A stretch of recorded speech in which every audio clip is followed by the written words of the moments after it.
Yeah, hi guys.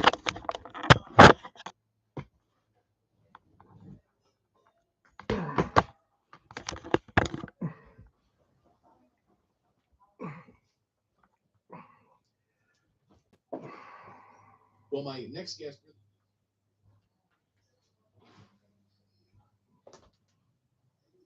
today on this show, but I'm going to give him an introduction because he deserves it. A long storied career. Dr. Michael Salla is an internationally recognized scholar in international politics, conflict resolution, U.S. foreign policy. He has held academic appointments in the School of International Service, the Center for Global Peace, American University in Washington, D.C., the Department of Political Science in Australia. Dr. Salla is popular, maybe more popularly known to you, if you're watching this, as a pioneer in the development of exopolitics. What is exopolitics? The study of the main actors, institutions, Hi Diane, good day, Tricky. Good to see you guys. With extraterrestrial life, the interaction between human beings and extraterrestrial life. He has a brand new book out.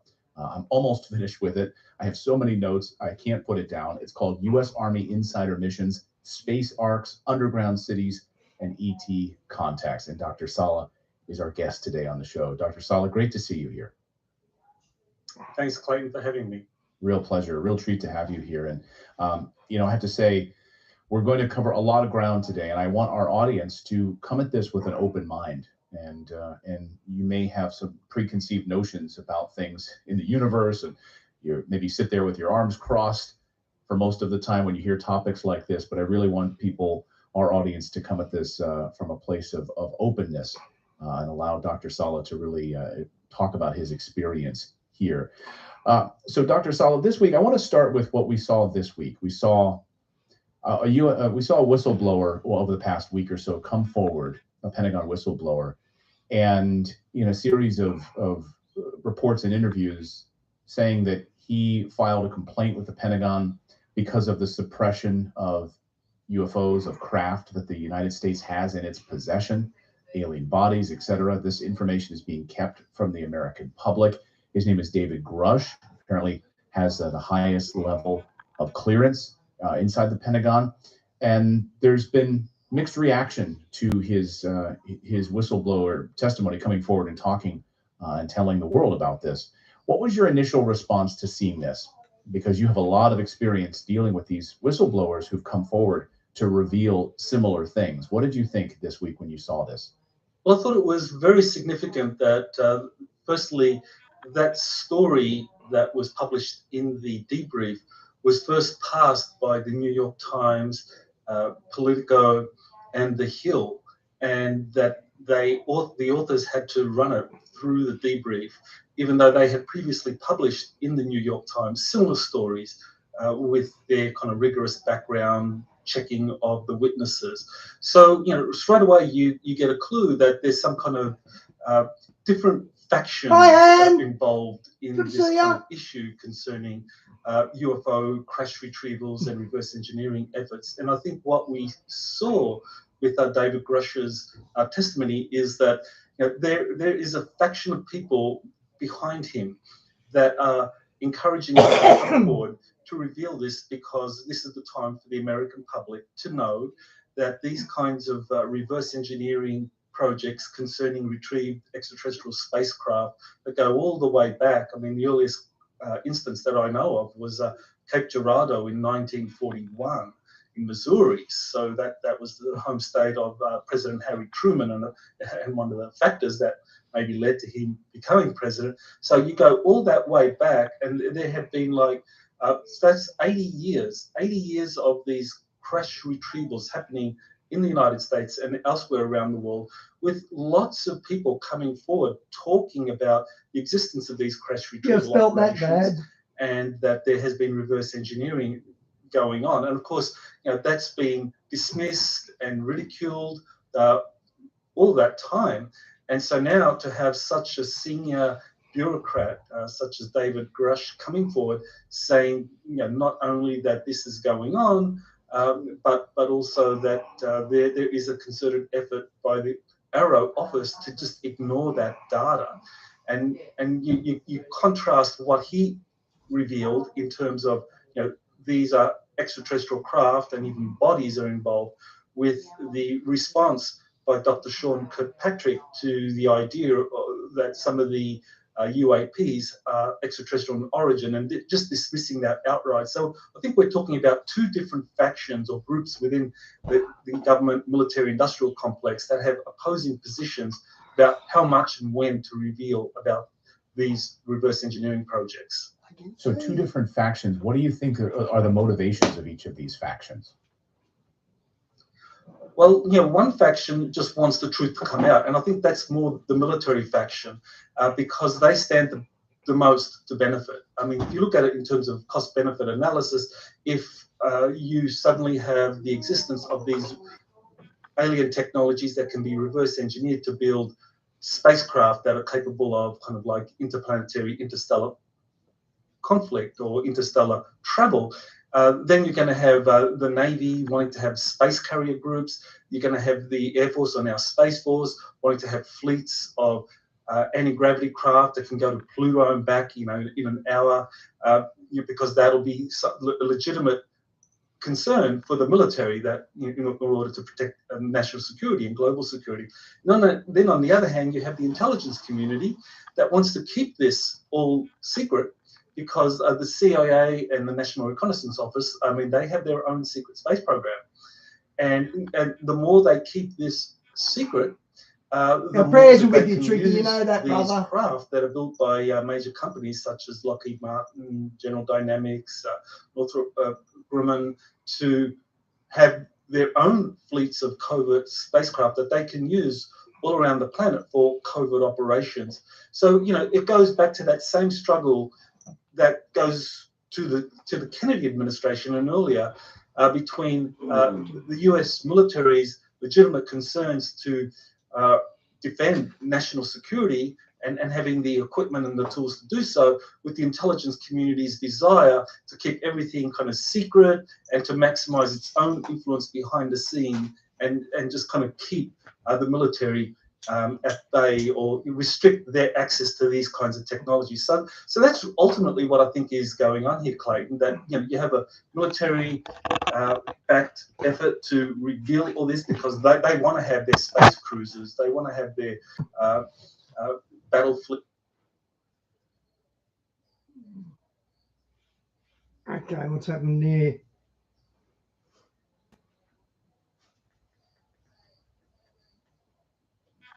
Yeah, Wi-Fi's dropped out, guys.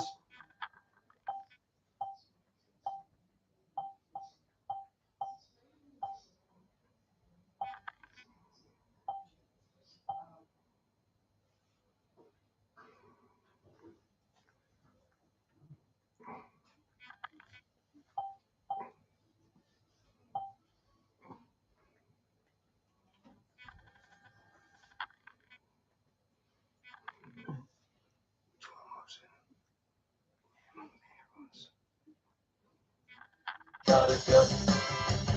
Yeah, shake it off. Oh yeah, gotta go. Shake it up. Yes, you can. Let the man shake. Gotta go. Shake it off. That are in deep space, as opposed to the intelligence community that want to keep all this under wraps because they get the benefit the most. Interesting, right? Makes The money, sense. of course, follow the money in the situation, right? So when you look at the launch of the Space Force, how does the Space Force fit into these factions? Well, the Space Force was very important because that was predicated on the idea that space is a war-fighting domain, or a domain for potential conflict. Whereas prior to the creation of Space Force, space was considered a benign environment. So with that kind of definition, you had the 1967 Outer Space Treaty in effect, which basically said that space is a benign environment. You can't have military bases up there. You can't have nuclear bases nuclear weapons up there. That space needs to be considered the kind of common, for the common benefit of all humanity. But with the creation of Space Force, now space is considered a warfighting domain, which basically means that the Pentagon and of course Okay. Space Force and US Space Command in particular now can actually deploy assets deep into space, because space is a contested battlefield now, or could be a contested battlefield where you have China, Russia, and any other kind of actors with a presence in space that could threaten US national security. So that was the big Hey, Phil, shift good to see you, in terms mate. of, what was it that led to the creation of Space Force.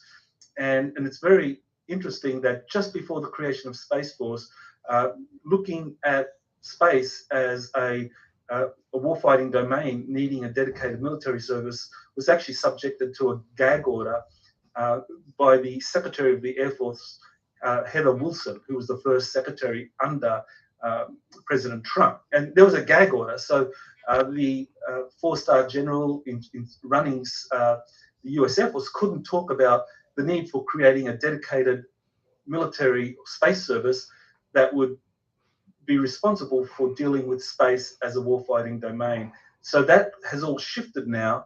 And so that means that space is one where you can actually have these future fleets involving anti-gravity craft being developed and deployed by Space Force and under the overall control of Space Command. Did you believe David Grush's testimony when he came forward and spoke in what he was quoted as saying inside the debrief, and then the subsequent television interview that he did for News Nation?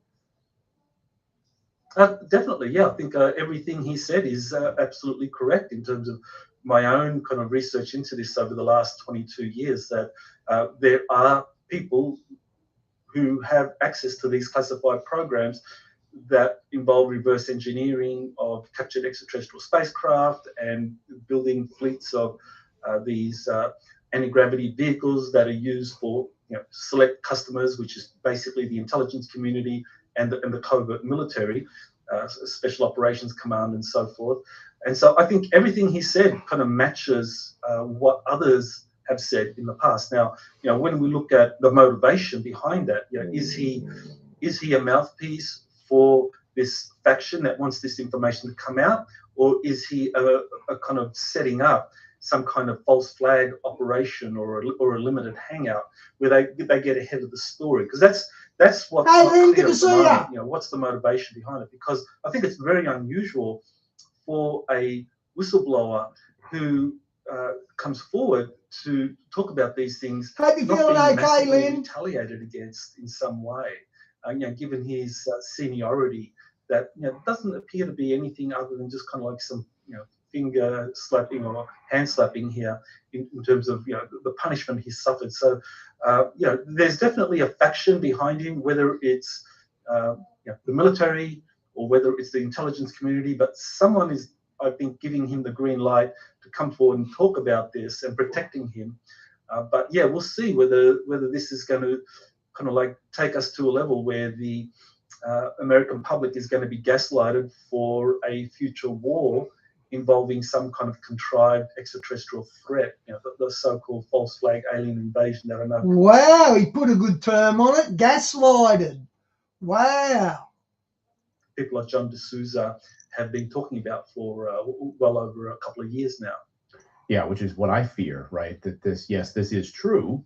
But how are they going to use it? What is the motivation behind using this information as some sort of a push towards a massive new military conflict and expansion of the deep state, the military-industrial complex has long been my fear about using this. And why are we hearing about this now?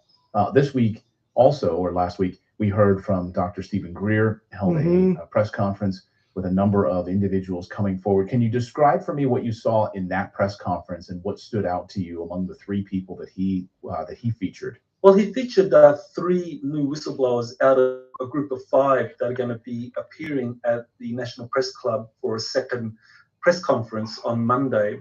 And of those 3, they spoke about their punishment or the kind of repercussions they face after these kind of incidental encounters with these anti-gravity craft. And what was kind of like particularly upsetting for those watching was how one of the witnesses described this craft was involved in transporting massive amounts of weapons and drugs, and that this is part of the kind of the black budget, or the way in which the intelligence community raises funds to be able to kind of keep this all under wraps. And the person who witnessed this was punished as a result of that. And that's the common theme, that these were witnesses to these craft that had been reverse engineered and were being used for various purposes, and that those that witnessed these, because they weren't read in, because they weren't part of the projects, I mean, they were punished as a consequence of that.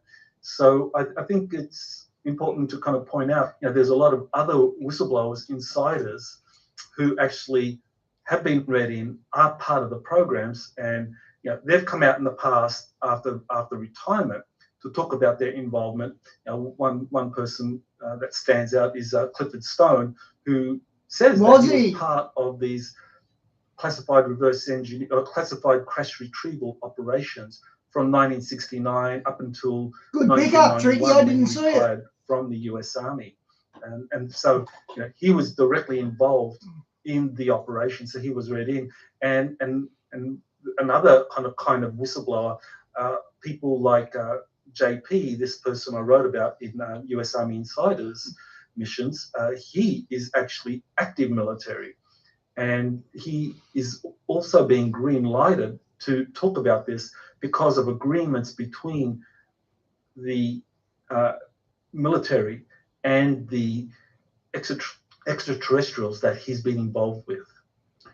Which is unbelievable. So I want to get into that now. So your new book, again, I've been tearing through it. Again, I'm almost finished with it, and it just came out. So everyone should go grab a copy of this and read up on this. This is the U.S. Army Insiders, Space Arcs, Underground Cities, and ET Contact. And featured prominently in the book is your interactions with this person named JP, who, as you say, is active military, still in the military. And, well, first of all, can you describe JP? Who is he? How did he come to reach out to you and want to share this story with? It's an amazing story. Can you just give us a little background on who he is? Sure. He first contacted me in 2008. He had just returned from Brazil, where he had contact experiences with 3 human-looking extraterrestrials that he calls Nordics.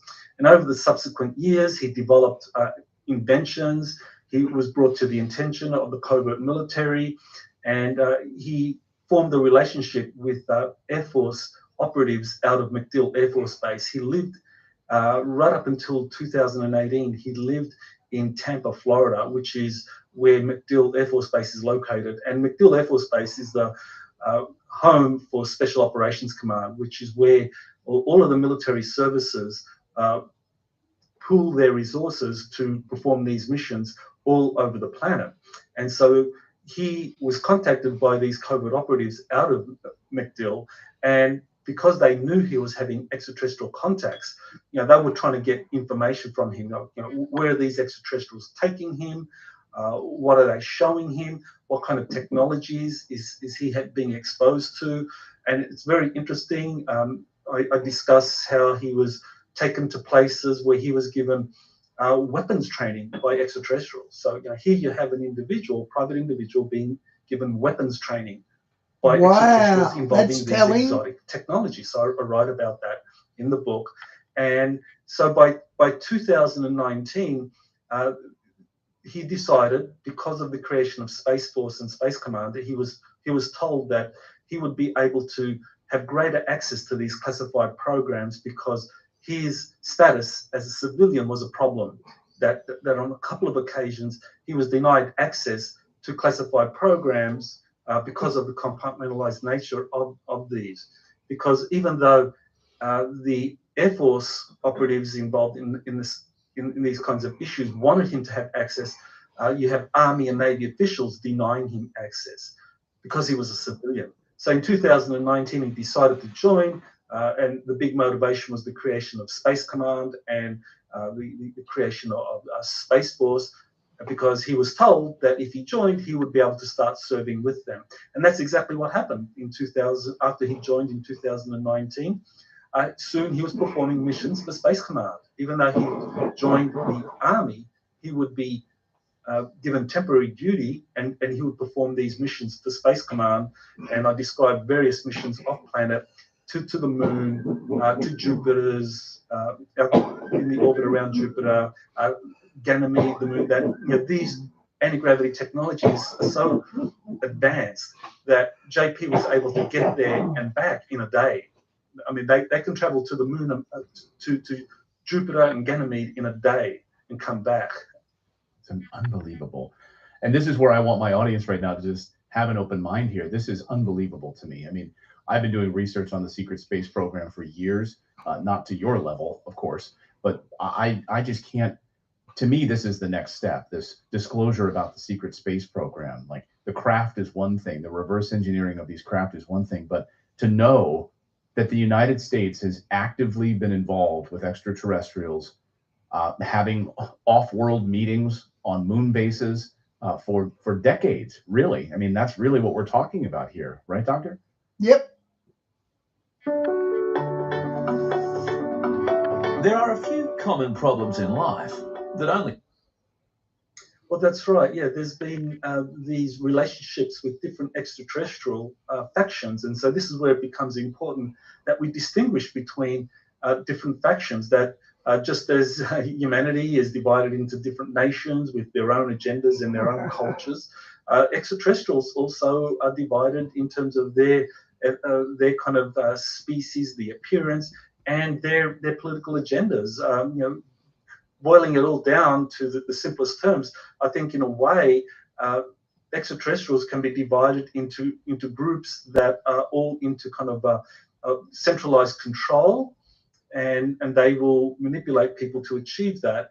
And other groups of extraterrestrials, which are largely the human-looking groups, but not exclusively, who are more freedom-loving and kind of like democratic in principle. So in a way, the extraterrestrials mirror the kind of political ideologies of humanity. I mean, you can go back all the way to the ancient Greeks, and you see the same thing. You see two factions. One was the Greeks that loved democracy, freedom, and liberty, and then you had the Persians that all were about centralized control under one monolithic rule. And that battle has been going on for thousands of years on Earth, and it's the same battle that's going on in space between the different extraterrestrial factions. That's unbelievable. You point to one in your book. You point to one such incident where the DIA, the Department of the Defense Intelligence Agency, leaks a leaked memo that came out confirming this. And this, I think it was in 1989 that this memo came out. The leaked DIA document reveals how human-like Nordic extraterrestrials are friendly and can be relied upon. And we've had this relationship. So this comes right from the government.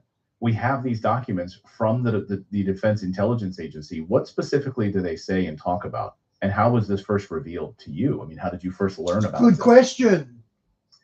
Yeah, this was a document that was released by a late-night radio host, Heather Wade, and she released it, I think it was around 2018. It was a Defense Intelligence Agency document dated from 1989.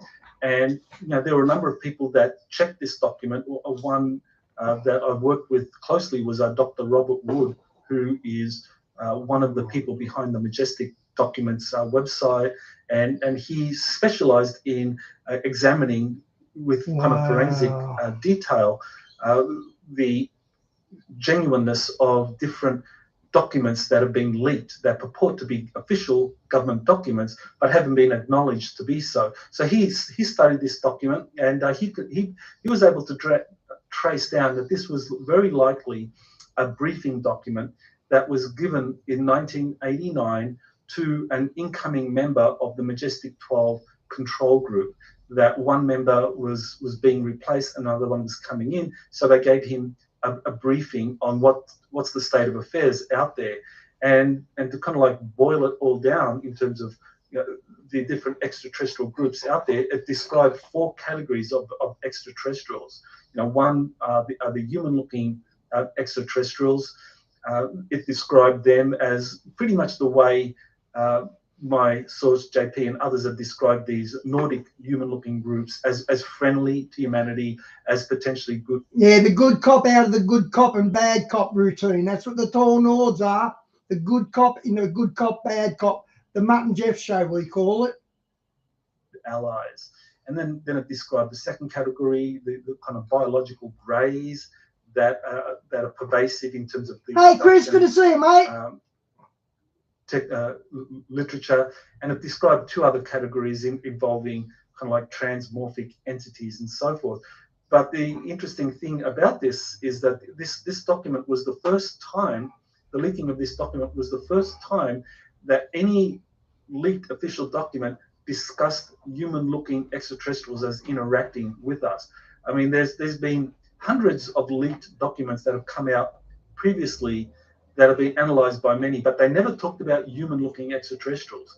So, what that suggests, the leaking of this document suggests, is that people within the military, by 2018, when this document was released, they wanted the world to get ready that there are human-looking extraterrestrials out there and that they are friendly, they can become reliable partners. And I thought that was a very significant development because it had never happened before. And so that, I think, is kind of matches with, this kind of growing amount of pool of information concerning people having contacts with human-looking extraterrestrials that are here to help us adjust and prepare for this future where we become a member of this kind of galactic community. So when I talk about the Secret Space Program, to me, it's utterly... It's not Father's Day here. We don't have Father's Day till September. But happy Father's Day to the fathers out there. Fascinating, this idea that there are American members of the military. Well, actually, why don't you tell us, what is the Secret Space Program? If someone has never heard of this as a concept, doesn't understand how this functions, what its relationship is, where the bases, what type of craft, who's involved with this. And there's been a number of people that have come forward publicly admitting that they've been a part of the Secret Space Program, and then privately to you using alternative names that you've written about and sources. So can you just tell us, what is the Secret Space Program? When did it start, and what are its functions? Sure. Well, in the 1940s and 1950s, you have a lot of alien technologies being found all over the planet, and so you have various corporations and think tanks involved in the study and reverse engineering of these in the 1940s and 50s. So by the late 50s and early 60s, you have the first prototypes being developed of anti-gravity craft, and you can actually confirm this by looking at in the literature of the aerospace industries in the 1950s. First, there was prominent discussion in official aviation magazines about the future of anti-gravity technology, how the rocket industry was a dinosaur. Everything is going to be anti-gravity in the future. And then by the late 50s, it all went dark. You didn't find any mention in the aerospace journals about anti-gravity technology anymore. Wow. And that's when the decision was made that this kind of technology is not going to be released into the public arena. It's going to be developed secretly to develop these space programs with fleets of anti-gravity craft. So that's what happened. So late 50s, early 60s, you have the first prototypes developed. By the late 70s, you have the very first space carriers. The US Navy in the late 70s developed the very first space carriers where they would actually deploy battle fleets in deep space. And so in the 70s and 80s, the Navy deployed 8 of these fully functional battle fleets, space carriers with space cruisers, space destroyers, operating in space in the 1980s. And of course, the American public wasn't told anything about that. And since then, it continues to develop. They have more refined, more powerful technologies out there.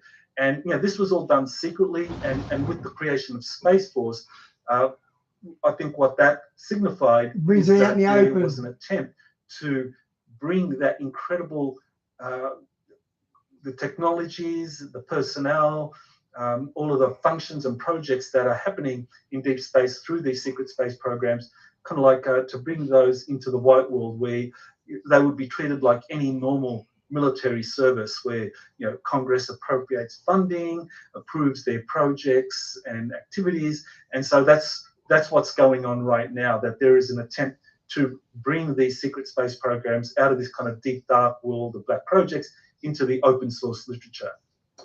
And so you mentioned 1940s, 50s when they're discovering these craft, they're discovering alien technologies. Can you talk a little bit more about that? Were these crash retrievals that included bodies, were they then immediately starting the process of reverse engineering, where they found in the United States and all around the world? And why suddenly were we finding these in the 1940s and 50s? Where, does any of this predate that time, the stuff that goes back hundreds of years, or was it really the 1940s where we started discovering these things? Good question. Ooh, I love trees.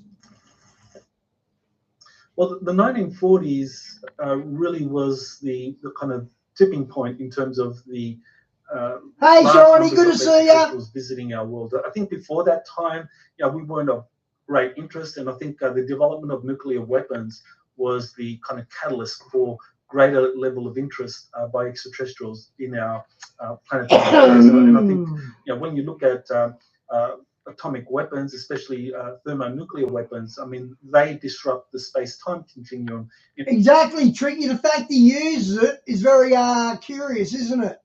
He knows what the single eye means. In a major way. And so it would be natural for extraterrestrials that kind of travel through these different routes through this part of the Milky Way to be concerned about us developing these kinds of very powerful atomic weapons. And so that's when you had more visitation. Many of these craft encountered difficulties here. I think the development of kind of active sonar and directed energy weapons by the military led to some of these craft being shot down. I think the Roswell Army airfield case, the Roswell crash, that was a good example of these craft being shot down. And so, that's when you have a program set up to study these retrieved UFOs, whether they were brought down under kind of like some kind of storm activity, because even though the extraterrestrials can travel here using very large kilometer size or I heard it was our radar that brought down Roswell, because we'd only just developed radar and the ETs weren't expecting it. I don't know if that's true. Several miles long spacecraft or motherships, when they come to the Earth, I mean, they send scout craft or smaller craft, and those smaller craft are vulnerable to weather conditions on Earth, kind of ionospheric disturbances or directed energy weapons. So they crash. Some of these crash, and so that's been teams have been set up. Initially, there was a group that was set up by U.S. Army intelligence called the Interplanetary Phenomenon Unit, and that was a real organization set up by the Army, and that was then taken over by the US Air Force, and they set up their own crash retrieval operation.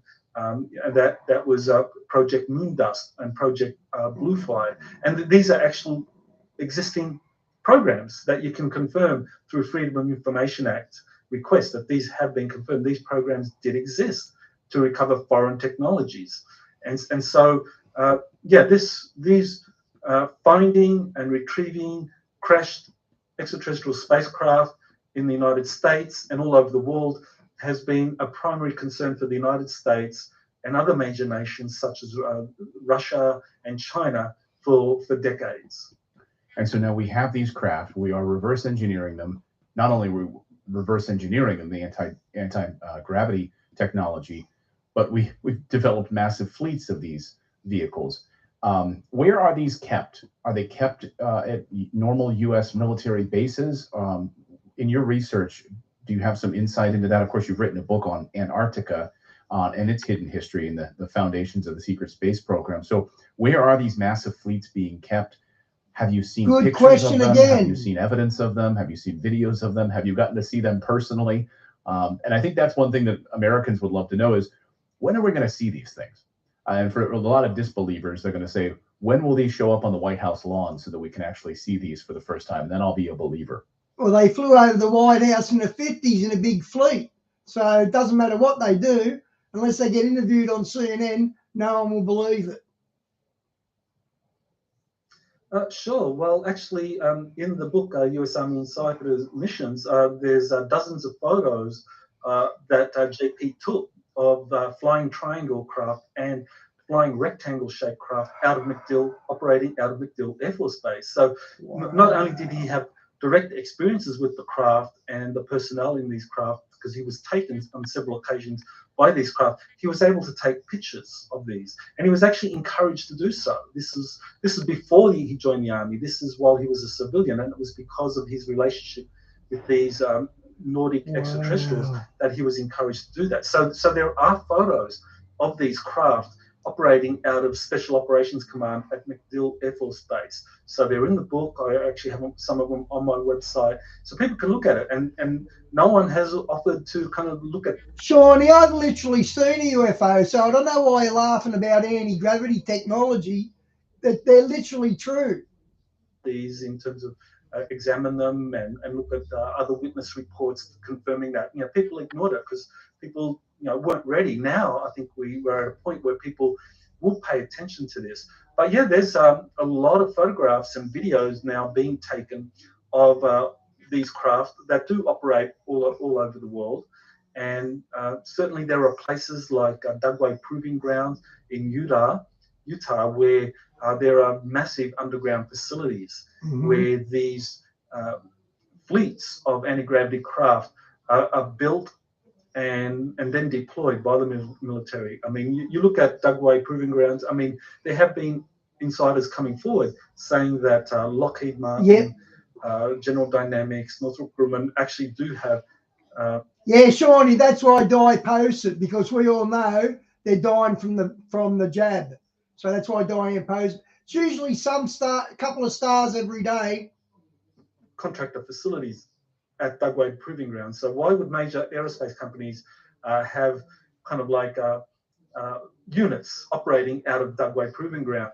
Is it tricky? Because Interesting. They're building these things there, and that's happening in Antarctica as well. In Antarctica, that's been a major facility, major underground caverns there in Antarctica that are that are quite warm in terms of the heat generated from nearby volcanoes that create an ambience there where it's hospitable for life 2 miles under the ice in Antarctica. There are very large caverns which are hospitable for life. And this has actually been proved. I mean, the scientists have confirmed this because of the volcanic activity, thermal activity, that Antarctica has the conditions that can host life.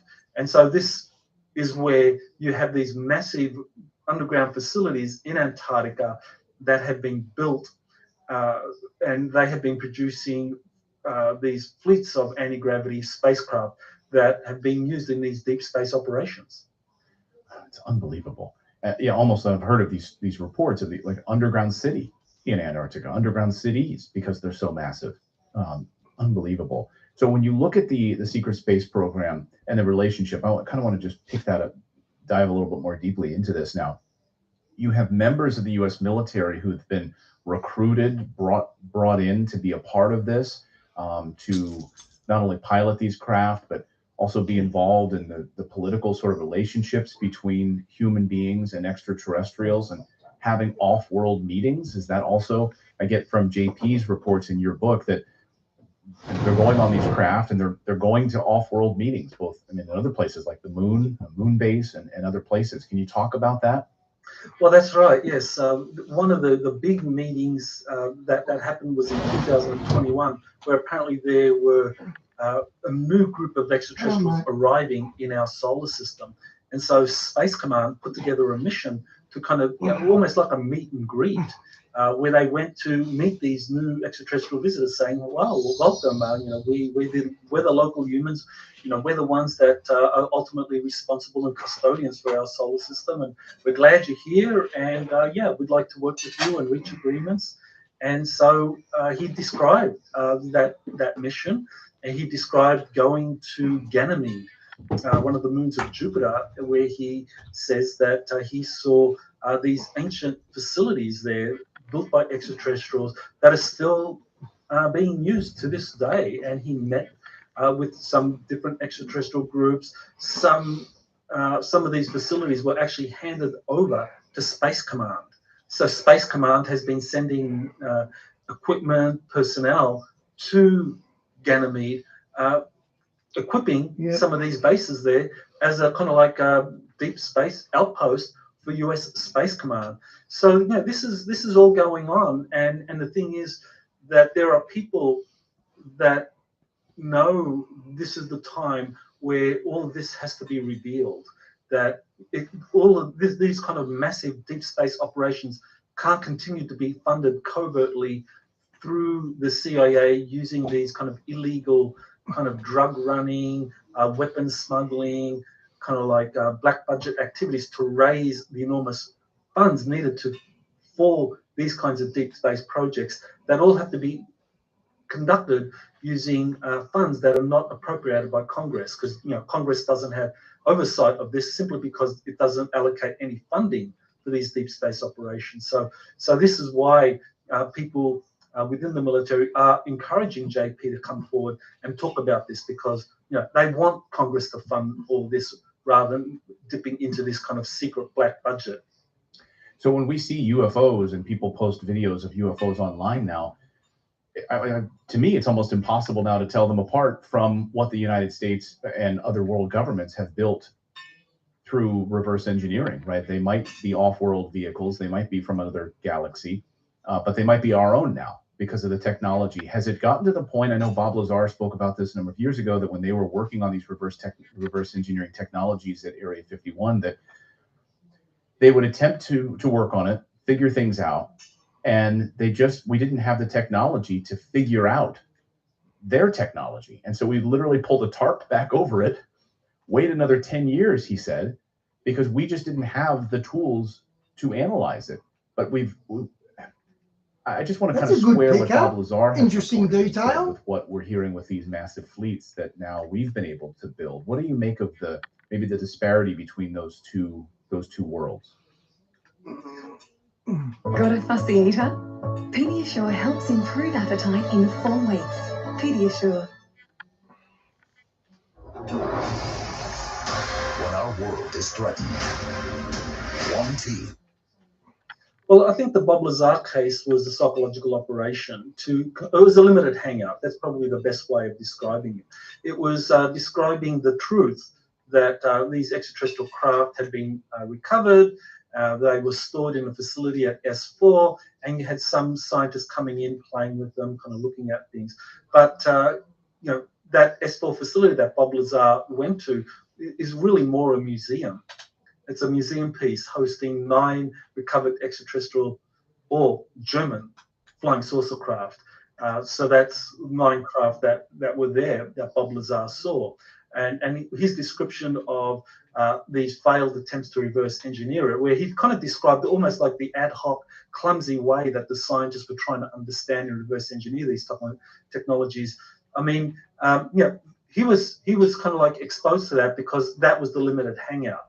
What they didn't want people to know was that, in fact, these crafts had been successfully reverse engineered, and that they understood the principles, and they were building craft out of places like Dugway Proving Ground in the underground facilities there, that Lockheed, Northrop Grumman. They were building anti-gravity spacecraft fleets, these giant space carriers that would be operating in deep space that the Navy took control of.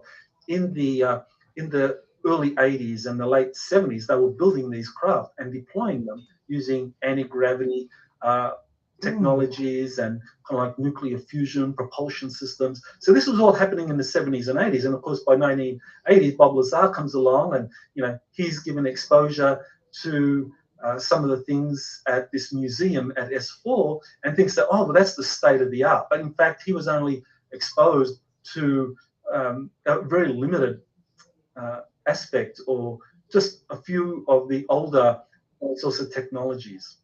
Interesting. So he was being used, basically. He was being used to expose a piece of the story, a drip campaign, that they've been doing for years, the sort of dripping. Is that right? Am I reading that correctly?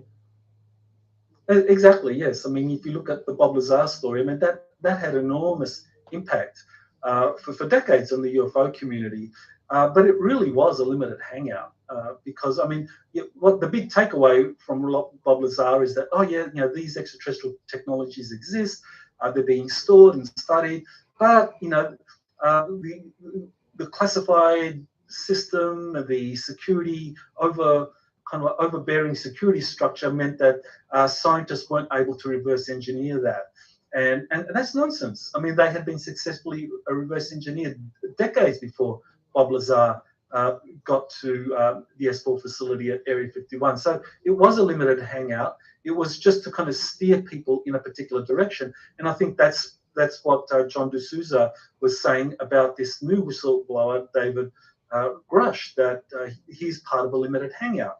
He's being given some information to put out, which is true. You know, everything Lazar experienced is true, and same for Grush. You know, these programs do exist, but he's presenting it in a way, in a limited fashion, that can be used by some kind of deep state actors to perpetuate something like a false flag alien invasion. And I think that's a very real possibility. Hey, I was going to be good to see you. Have something like that being conducted, and the American public and the world public is being gaslit into believing that yes, these UFOs are real. They're a threat. We need to kind of like prepare for any kind of hostile action by them, which is what has been happening since that first 2017 story that appeared in the New York Times and Politico by Leslie Kean and Ralph Blumenthal on the existence of this ATIP and these military studies of the UAP threat. So when we talk about these craft, specifically, we talk about these fleets of craft. How big are they? Can you maybe describe from what JP has told you and other insiders have told you when they get on these craft and traveling to Jupiter, the moons of Jupiter? What do they look like? Our brains, I think, go right to a Star Trek bridge, or a Battlestar Galactica. How are they functioning, and who's on board? United States military and Nordics or extraterrestrials who are working in tandem? Can you give me some of that experience from some of these insiders? Sure. Yeah, he has described being taken on these flying triangle-shaped craft on multiple occasions, and also flying saucer-shaped craft. But the flying triangles are the ones that he describes that he was involved in, that took him into these different places, deep space, to the moon, to Ganymede. He hasn't been a member of the crew of one of these space carriers that I talked about. There's a former US Navy serviceman by the name of William Tompkins, who was actually part of the original design teams for these spacecraft carrier groups that the Navy has deployed in the late 70s and early 80s. And these are kind of like mile-long spacecraft that are cigar-shaped, and that they carry dozens of kind of smaller triangle-shaped craft as, you know, scout craft, as kind of like fighter planes, if you like. And so there are 8 spacecraft or 8 space carrier groups that the Navy has developed in the 1980s, according to Tompkins and what others have described. And that is called the Solar Warden Space Program. It might be renamed. That was the code for that particular program.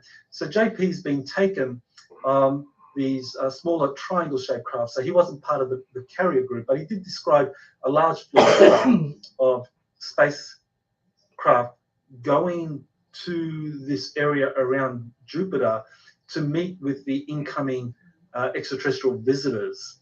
So he described a kind of an assortment of craft that was multinational. This is not by no means an exclusive US dominated thing. You have Russia, you have China, France, other major nations with their own kind of deep space assets, because they've all been developing a similar craft for decades now, and they do cooperate in these off-world missions. And one of the kind of sources of information I've gotten is that has said that around Jupiter there were meetings held that gave responsibility for our solar system to US Space Command as the kind of lead agency in an executive committee comprising 6 nations, military space commands, and that executive committee, kind of like a United Nations Security Council, that executive committee of 6 would be responsible for Earth and its deep space operations. Unbelievable. So then when we hear United States versus Russia, NATO versus China, Russia, building U.S. military bases in the South China Sea because of the Chinese threat, all of those things, what do you make of that then? They're literally on the same spacecraft meeting extraterrestrials on a moon outside of Jupiter, and here they are back home putting a show on, carrying out massive military operations against one another. How are we to read that? So, Alan, you've got a successful business, all these square tools working for you. When you first started, did your dad get what you were doing, or did he just... It's a show. It's a big show. I mean, same thing with the Cold War. The Cold War was a big show. On the surface, the military people and the politicians that were kind of like coming up with the budgets, coming up with the threat scenarios, coming up with the military spending programs, they absolutely believed that the Cold War was real and that we stood on the verge of a nuclear confrontation with Russia or the Soviet Union. But in reality, behind the scenes, the overriding goal has always been to kind of understand these extraterrestrial technologies, what the different extraterrestrial visitors to our planet, what their goals, what their agenda was, and to cooperate. So all of the major nations have been cooperating behind the scenes, in a way that you can describe them as kind of like frenemies. They do cooperate because the overriding concern is to understand the significance of the extraterrestrial visitors and what their ultimate agenda is regarding the Earth. But on the other hand, they're competitors. They're competitors for these extraterrestrial technologies wherever they are found all over the planet. So, a good example of this is right now in Ukraine, that there is this region of Ukraine called Kherson. And in Kherson, or just near Kherson City, there's an area called Oleshki Sands National Park. Well, according to JP and other sources, there is a buried ancient space ark there under the Oleshki Sands, and that was a major factor for Putin's decision to invade Ukraine. And there's circumstantial evidence supporting this. I mean, you look at the very first kind of major military push by the Russian army was not in the east of the contested Donbass region. It was out of Crimea, and they went into Kherson Oblast and took it all over and took over Oleshki Sands National Park. They took it over. That was the very first military foray by the Russian army. So why would they go there? And just now, with the destruction of the dam, there was a 3-pronged attack by the Ukrainians.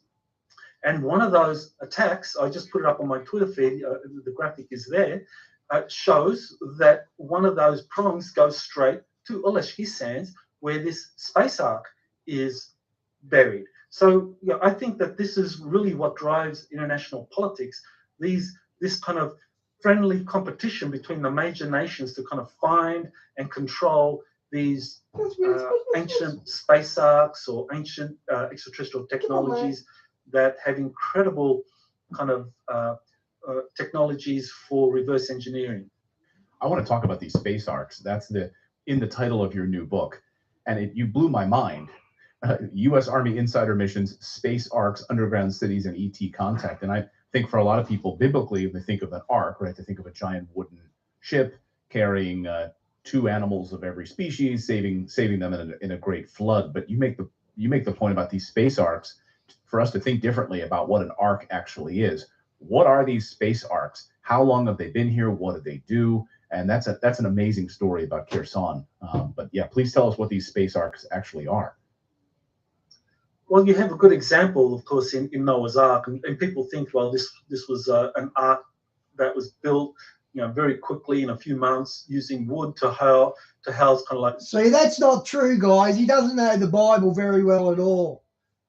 2 animals and plants, just a very big thing that would survive kind of like 40 days and nights of torrential rains and flooding. I mean, when you look at it, I think what it is, it's describing a factual event. So I think that Noah's Ark is a factual event. It derives from older texts. It derives from the story of Utnapishtim, which is a Sumerian legend about the Great Flood. And you find similar legends all over the earth. There's kind of like approximately 240 legends of floods all over the earth. And these arks came by and kind of rescued people. And these arks were built in a collaboration between humans and... There wasn't arks, plural. There was one ark and Noah ran the show. Extraterrestrials. In the story of Utnapishtim, one of the extraterrestrials was named Enki, and he helped Utnapishtim build this craft, or gave him kind of like information for building it. And here's the other thing, of course, we assume that in this kind of pre-flood world, the humans were much more primitive than us. But in fact, when we look at all of the literature, the Atlanteans, I mean, this pre-flood world was actually as technologically advanced and even more so than us. So that tells us that these arks that were built in this kind of pre-flood area just before the flood, these were not built using wood and primitive technologies. These were built using state-of-the-art technologies and resources that were known to the ancients, that were technologically much more sophisticated than we give them credit for. So they built these arks, massive arks, with the cooperation of different extraterrestrials.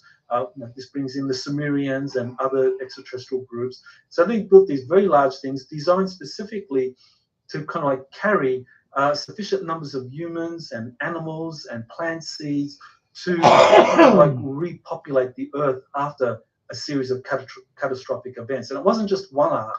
There were dozens of these arks all over the planet. And so this is where you now have these stories of these submerged or hidden space arks all over the planet. And there's competition to find them and to reverse engineer them, utilize them, and that's what you believe Putin may have been trying to do here by going to Kherson to apprehend one of these. If there's only 9 of them around the world, or there's only a handful of them, to be able to secure this, I really think that that's a major motivation for his invasion in that section, right?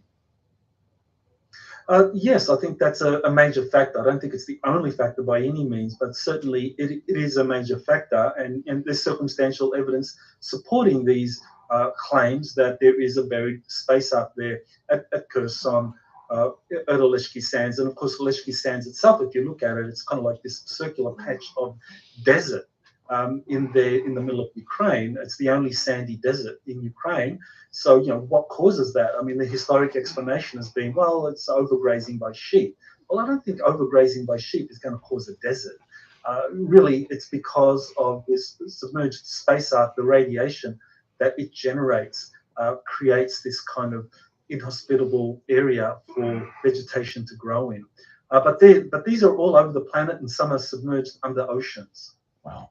Yeah, I mean, look, the most fertile soil in the world is in Ukraine, right? Famously, 15 feet deep of this amazing soil. He looks like the guy from the Thunderbirds, Triggy. Check him out. He looks like he's from the Thunderbirds. So while you have a desert suddenly in one spot in Kherson is a very interesting piece of evidence here. That's unbelievable. I have so many more questions, and I know I'm running out of time, but man, my brain is sort of spinning around all of these different relationships that we have with these extraterrestrials. And, I have to think, you as an amazing researcher and being around this, have you reached out to JP or any of these other sources and said, I would personally love to travel on one of these craft and document it. If you really want to get this story out here, I'm your guy. I'm Dr. Michael Sala. Please allow me to or Clayton here from Redacted. I would love to be a part of this. If you need an extra person to come along, have you asked that question? Have they offered that opportunity to you in any way? Not yet. I think that the kind of current arrangement I have with JP suits me quite well. I mean, he gets to go off and do these missions, and these are dangerous. I mean, Tucker Carlson did a story. He does look like a Thunderbird, eh? An interview where he described being told by this brain specialist out of Stanford Medical Center that there were over 100 Air Force personnel, pilots and so forth, about 10 years ago, that had suffered traumatic brain injuries or death because they approached these technologies and they weren't ready, or they didn't have their vibration, their DNA wasn't suitable. And one of the things I found is that it is absolutely about DNA. It is about consciousness. I mean, if you try to approach some of these craft and you don't have the right consciousness or the DNA, then you're going to be in trouble. You're not ready for that. And so JP is ready for that. And certainly I'd like to think that, one day I'll be ready. But I'm patient to kind of like just catalog and investigate JP's claims. Certainly, I think the time will come where probably I might be asked to be on one of these missions to corroborate this. But I think we're probably still at that stage of just getting the information out there, preparing people. But that's one of the things JP is being told again and again by these different extraterrestrial and ancient civilizations that he's encountered, that the time has arrived, that they're revealing themselves more and more, that this Las Vegas incident, we have that kind of 8-foot, 10-foot tall being appearing in the backyard. That's just one example of what's going to become much more. Yeah, that's better than Thunderbird, the eagle from the Muppets. Then the eyebrows, they're killer eyebrows. Now that ordinary people are now going to be having these encounters, as more people have these encounters, they're going to tell their friends, their family, and so the kind of mass consciousness rises. So we are really close now to the extraterrestrial presence being revealed as genuine. As the search for the god begins, the office becomes a vast wilderness. It's an amazing time to be alive. To be here and experiencing this disclosure. Hopefully, these being able to see this in the flesh. Do you think? I mean, we're arriving at a time where, because you have 3 different investigations happening right now, right? You have the White House, you have the Pentagon, and you have the NASA investigation, and there's been friction among them. So it sounds like there's still a lot of friction here. What do you make of these investigations? And do you think that they will get on the same page for a big, we've got the bombshell press conference of the century, of all time. The president of the United States is going to come out at 4 p.m. this afternoon, and standing next to him will be, an 8-foot being, a 9-foot being, and they will make this disclosure. Like, do you think we'll see that in our lifetime? Yeah, I do. I think it is coming. We're getting closer and closer, but it's not going to come out of these UAP investigations. I think these UAP investigations, the 3 you cited, that's very unusual. I mean, if you go back 2-3 years ago, I mean, there was 0, and this whole UAP topic was ridiculed. And now all of a sudden you've got 3 independent investigations, and I think what the true purpose of these investigations is not so much to provide proof that UAPs exist, but I think it's to kind of like get the academic community, to get members of the mainstream media, to get Congress to take this topic seriously, to get people to start getting ready for what's coming. So I think that's the real goal of these 3 independent investigations. Because, I mean, we're talking, I mean, you go back to the 1953 Robinson Panel report that actually recommended debunking UFO reports and debunking researchers such as myself, saying, these people are spouting nonsense, they should be ridiculed and ostracized, which is exactly what's been going on since 1953. So that's 70 years that there has been ridiculing of anyone such as myself talking about these things. And so to overcome that 70 years of kind of like conditioning, they decided to kind of fast track this kind of like acclimation process for the American and world public. And so you have these 3 separate investigations on UAPs being conducted right now. And that's to kind of get academia to get out of its kind of like head in the sands approach that, no, we're not going to consider this, to like say, no, this is real. It's a national security threat. It requires the utmost urgency and rigorous analysis. And so all of a sudden, for the first time in their lives, tens of thousands, hundreds of thousands of professionals, academics, reporters are now looking at this issue, and they're having to play catch up. But that's what's necessary to get everyone ready for what's to come, because that official announcement that you mentioned, that kind of White House announcement, it is coming. Unbelievable. I hope so, because I think you're right about that. There are people, I'll know when I do a story on our show about UFOs, or a disclosure story or a whistleblower story, I'll see a number of people saying this is a psychological operation. They'll say this in the comments. Others will say, come on, you don't really believe this. This is all fake. Those people have been brainwashed. I mean, those people have been subjected to 70 years of propaganda, falling for it. They've basically fallen for the propaganda. Would you say that's accurate? And not to insult those people. That's why I said at the beginning of this to be open-minded about this. But I think they've been subjected to 70 years of propaganda. So when they see a story like this, they immediately think, "Oh my God, tinfoil hat! This is garbage." I have to know. Talking about this. Let's go back to focusing on. Tricky, they've done the study they reckon they've done. This guy obviously has done some studying. They can't not know they're really fallen angels. There's some underground bases where you can't even say Jesus' name. So they're just doing a good cop here. Good cop, bad cop. This is a good cop. On the war. Let's go back to focusing on the show, right? Yeah, that's exactly what's been happening. I mean, for 70 years, people have been conditioned into dismissing the UFO phenomenon as something that's tinfoil hat, something worthy of ridicule. But now there's been an official change in policy. I mean, with the creation of these UAP officers, now you have professionals being told, go out there and study this. Go out there and write up reports about this. You need to investigate this. So they're being told... Yeah, Chris, only one ark, only one family saved. Now, to do the precise opposite of what they was told for the preceding 70 years, to dismiss it, now they're being told, go out and study this.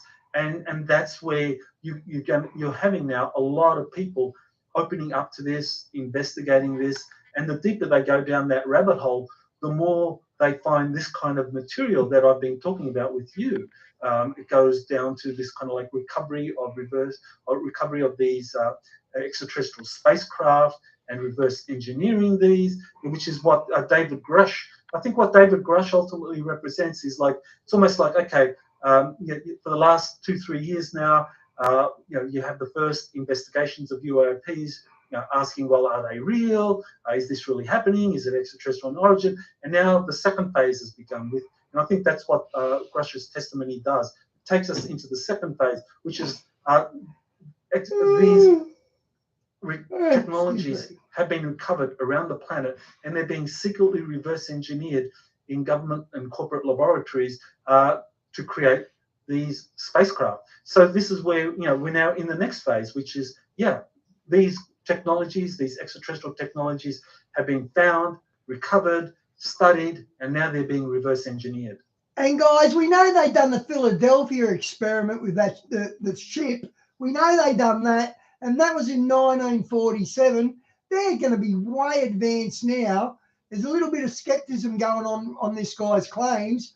I think it's true. If they'd done that with the Philadelphia experiment in 47, they're like 70 years ahead now. I reckon they've got all this technology.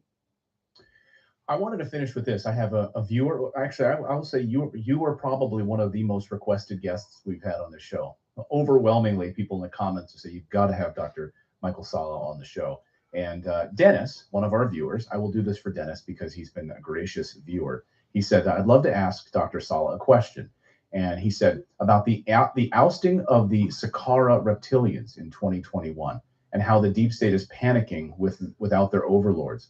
Can you talk about that for Dennis, one of our viewers? What about these reptilian extraterrestrials, and what do you know about this? Well, this is really complex because what we have is a lot of evidence going back thousands of years that there are these reptilian species that have played a big role in controlling the Earth. And the name of the kind of apex reptilian is Sakar. So these are kind of like dragon-like creatures, 8 foot to 12 foot tall. Yep, and exactly, Shawnee. They apparently have been. Shawnee, that's why I watch it. He hasn't mentioned Christ at all, and usually I do Christian stuff, but I watch this because they're telling us what they're going to do. Exactly right. Forced to leave our solar system recently with the arrival of these kind of more senior species. It's like when we think of extraterrestrials, we need to think of different tiers.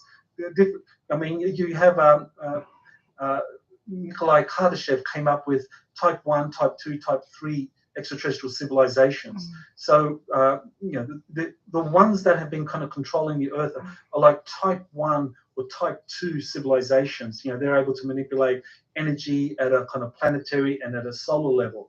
But the ones that have recently arrived, they are type 3 or even type 4 extraterrestrials. So they're like the big boys on the scene. They've been around for millions of years. And so the reptilians suddenly realize that, the big boys are here. They're watching everything that's happening here. They're recording everything. We better skedaddle. We better get out of here. And we'll wait for them to leave, and then we'll come back.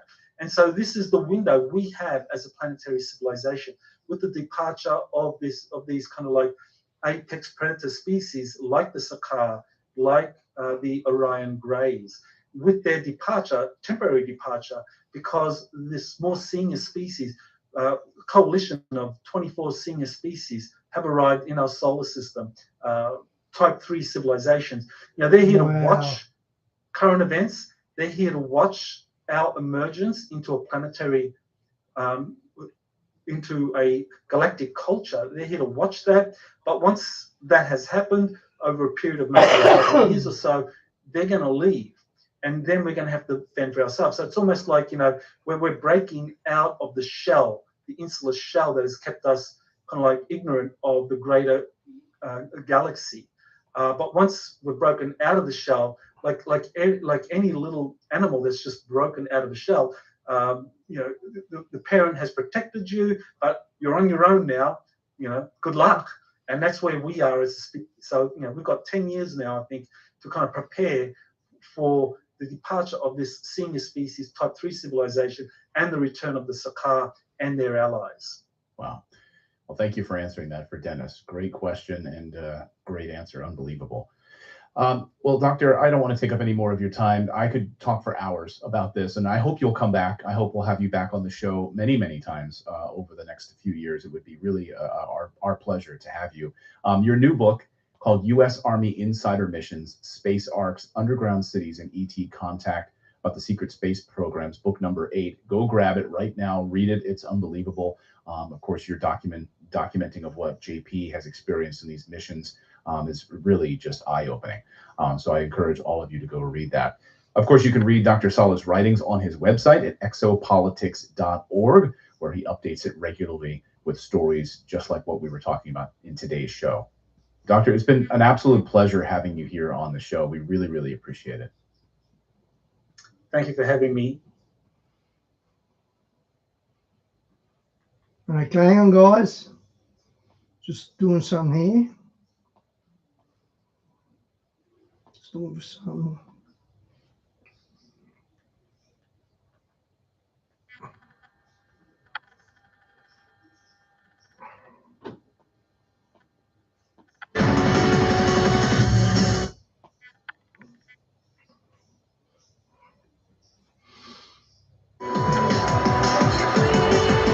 Okay, this is Super Soldier Talk. They're going to talk about the actual classes of super soldiers.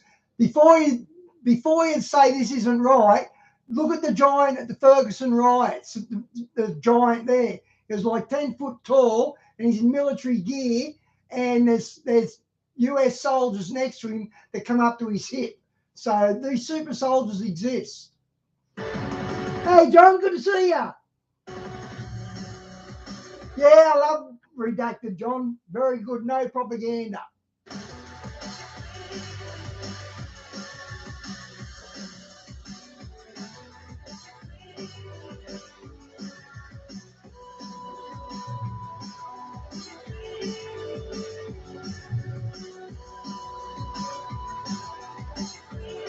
Hello, everybody. Welcome to another edition of Super Soldier Talk. I'm James Rink. It is June 14th, 2016. And today I am joined again with Peter. Peter, are you there? Hello to everybody, and of course, hello to you. Great, great. So thanks again for joining us. Now, Peter is a director of a division within the ACIO, which is the Alien Contact Intelligence Organization, which is purported to work with extraterrestrials. I guess perhaps relations, different relations with extraterrestrials, diplomatic. What exactly is the nature of that? And very briefly. Yes, it is everything you can possibly imagine between all the within all these things. Connected with aliens, their purpose of presence here on Earth, their possibly agendas and all kind of stuff. Okay, so from his perspective, we're going. Yeah, Lynn, I can't find it. I just looked for it, guys. There was footage at the Ferguson riot of this soldier, and he must have been 10, 11 foot tall. And the other soldiers just come up to his breast. They were so small compared to him. And he's obviously a super soldier. So that's why I give this sort of talk a bit of credence, because we've seen a super soldier. And a Syrian ambassador complained to United Nations that America were fielding genetically enhanced soldiers. And I thought, how would they know they're genetically enhanced? Because they're 10 foot tall. They're super soldiers. To go into what a super soldier is today, perhaps some missions. I mean, there was a lot I wanted to cover, but we're going to just go as far as we can. But I just want to begin. So, Peter, is everything doing well for you? Given all the circumstances, yes, but we've got really hard times in organization right now. Yeah, in last few weeks. Yeah.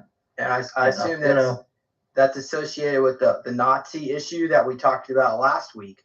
Yes, you are right. Definitely. Is that getting worse or better? I don't want to say worse or better. Let us say that way that we've got some movement, some progress. I don't want to say good or worse. Let us say that way, movement. Yeah. Well, I guess the only thing, if you look at it from this perspective, of course, in that other parallel universe, the Nazis won World War II, both officially and unofficially. In this timeline, they won World War II, but it was just never told to the public. Is that correct? Yes, you are right. So that's why I guess they never really had the culture was integrated. Okay, I know where that's going, but I wouldn't go as far as say Germany won what. Yeah, okay, I'm not going to do that one, guys. Let me find something else. Give me a sec. Oh, man, I've got nothing else backed up. Hang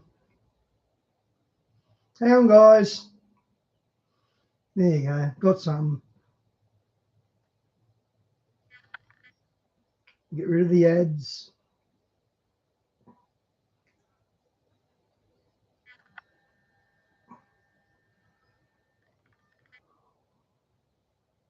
Death toll of World War II.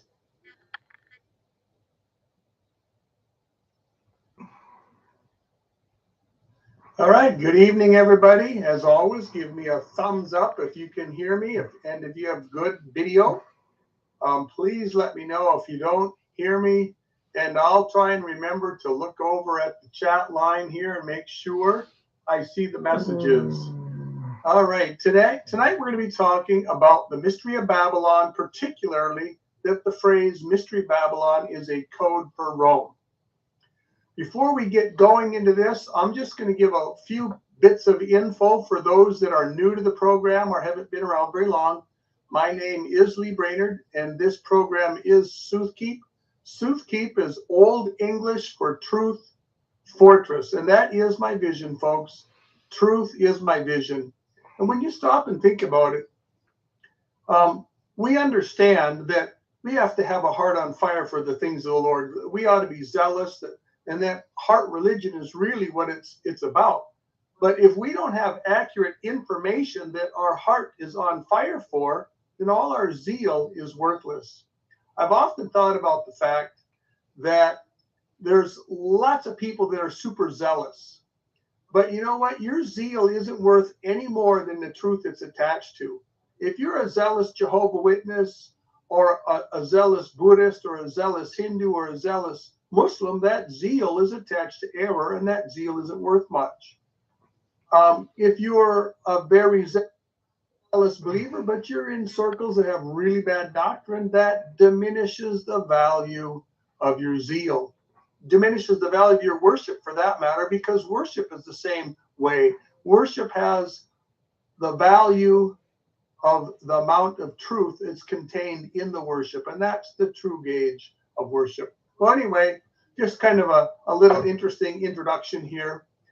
Before we get started on Mystery Babylon, I do want to bring up one item of housekeeping.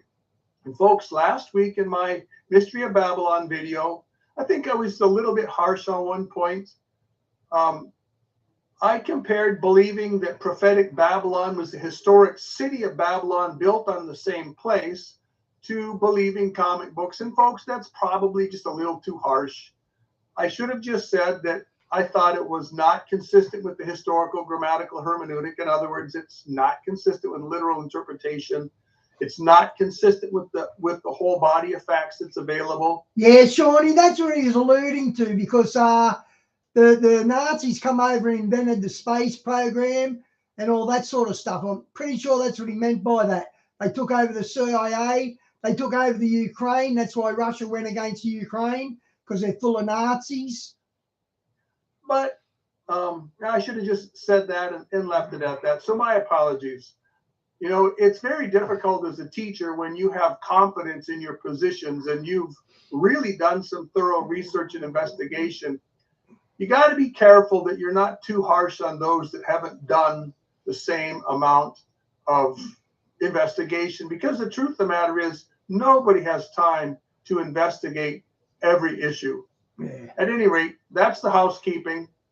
As always, in the chat room, keep it civil. It's difficult. You make it very difficult for the moderators if they have to start weighing whether you're being harsh or mean, or if you're trying to spam the chat line, advertising yourself, or if you're putting up an honest link. It makes their work a little bit harder. So just be cautious, be gentle, be nice, be friendly. If you disagree with someone, do so in a friendly way. Don't be harsh or mean about it. If you disagree with me, that's okay. Just be nice about it. If you start saying that I'm a heretic and I'm all wet and I'm on the road to hell, well, you're probably going to run into some difficulty with the moderators. But if you just plainly say something that's just frank and honest, like, brother, I disagree, there's probably not going to be a problem. All right, folks, let's get into the live stream here. Let's start with the introduction. Now, last live stream, I gave the arguments for Babylon being literal Babylon, and then I walked through each of those arguments and I showed their weaknesses, and I showed, at least to my satisfaction, that those arguments were not convincing. Now, in this live stream, we're going to look at evidence that shows or demonstrates that Mystery Babylon is code for the city of Rome, and for that matter, the city of Rome as an emblem of the empire of Rome. Originally, folks, the city and the empire were indivisible. If you mentioned the city of Rome, you were also talking about... Yeah, that's it, Tricky. Operation Paperclip, that was it, yeah. The empire of Rome. If you talked about the empire of Rome, that was inseparable from the city of Rome. But eventually, the city of Rome drifted in the direction of being more of a religious city, and it was trying to dominate the nations around it through religion. And political and economic Rome and religious Rome developed their own independent existence and their own independent identities. And as I said, the religious Rome was trying to dominate the Roman Empire. Now, eventually, these entities completely severed, and on top of that, the east and western parts of the empire divided into two. We're going to look at that a little more closely in a few minutes. But so what this brings us to is with religious Rome and political economic Rome dividing into two separate entities, we have a twofold Babylon. We have a twofold Rome. And we're going to be diving into the subject tonight, because if you don't understand the twofold Rome or the twofold Babylon, it's going to be difficult to understand the whole subject of Mystery Babylon. Now, obviously, we're going to be... Yeah, this is me and the lions then. They're the two lions, plus a dog. Looking at the woman who rides a beast in Revelation chapter 17, and we're going to be looking at the beast nation, the beast empire, whose main city is a big seaport, and that's in Revelation 18. Now, the struggle between religious Babylon and political economic Babylon, or that is between religious Rome and political economic Rome, is going to come to a head in the last days. The beast gets tired of being ridden by the woman, and we read in Revelation that the beast, the 10 toes, are going to burn the whore with fire. They're going to be done with religion. They're going to be done with the whore of Babylon. They're going to be done with the woman that rides the beast. And they're going to do that in the middle of the 70th week, so they can introduce the worship of the Antichrist and the one world economic system that is based on taking the mark of the beast. Now, I'm going to do one more live stream on Babylon after this one. I'm going to try and get to it next week. I can't guarantee that I will get to it next week. And that video is going to be covering the little horn, because we're really got the little horn subject is actually its own unique subject. The little horn is not one of the 10 toes. The little horn dominates the 10. The little horn makes war against 3 of the 10 and conquers them. And then those 10 submit to the little horn. And the little horn is basically dominating the Roman Empire. But we're going to go deeper into that subject on our third Mystery Babylon video. I'm only going to touch on it tonight. We're not going to go into it tonight. Now, the first subject that we're going to go through to understand Mystery Babylon is we need to look at the word mystery, which is the Greek word mysterion. So let's read a couple of verses out of the first 5 verses out of Revelation 17. Let me see if I can actually pull up a screenshot here. Share my screen. See if I can figure this out.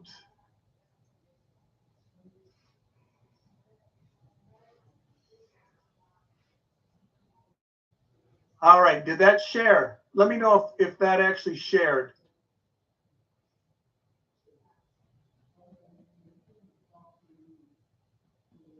Apparently it didn't. Okay, let me try again.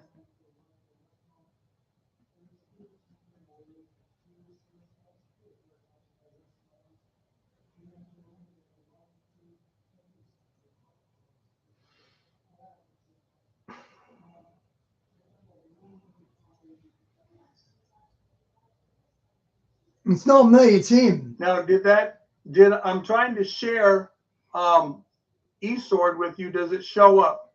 Oh, second monitor, choose to use the monitor. Okay. Did not show up. All right.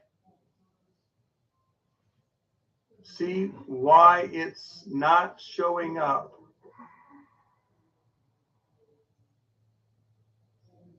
Let me see if that works. Had to hit auto share. There we go. Now it should be sharing. So here we go. Revelation chapter 17. Mate, I'm not going to get involved in the horn joke, guys. I'm not going to get involved in that. I'll go too far. Then one of the seven angels who had the seven bowls came and talked with me, saying to me, "Come, I will show you the judgment of the great harlot who sits on many waters, and whom the kings of the earth committed fornication, and the inhabitants of the earth were made drunk with the wine of her fornication." So he carried me away in the spirit into the wilderness, and I saw a woman sitting on a scarlet beast, full of names of blasphemy, having 7 heads and 10 horns. The woman was arrayed in purple and scarlet, and adorned with gold and precious stones, having in her hand a golden cup full of abominations and filthiness of her fornication. You're going to have to move, Cat. And on her forehead a name was written, Mystery Babylon the Great, the mother of harlots.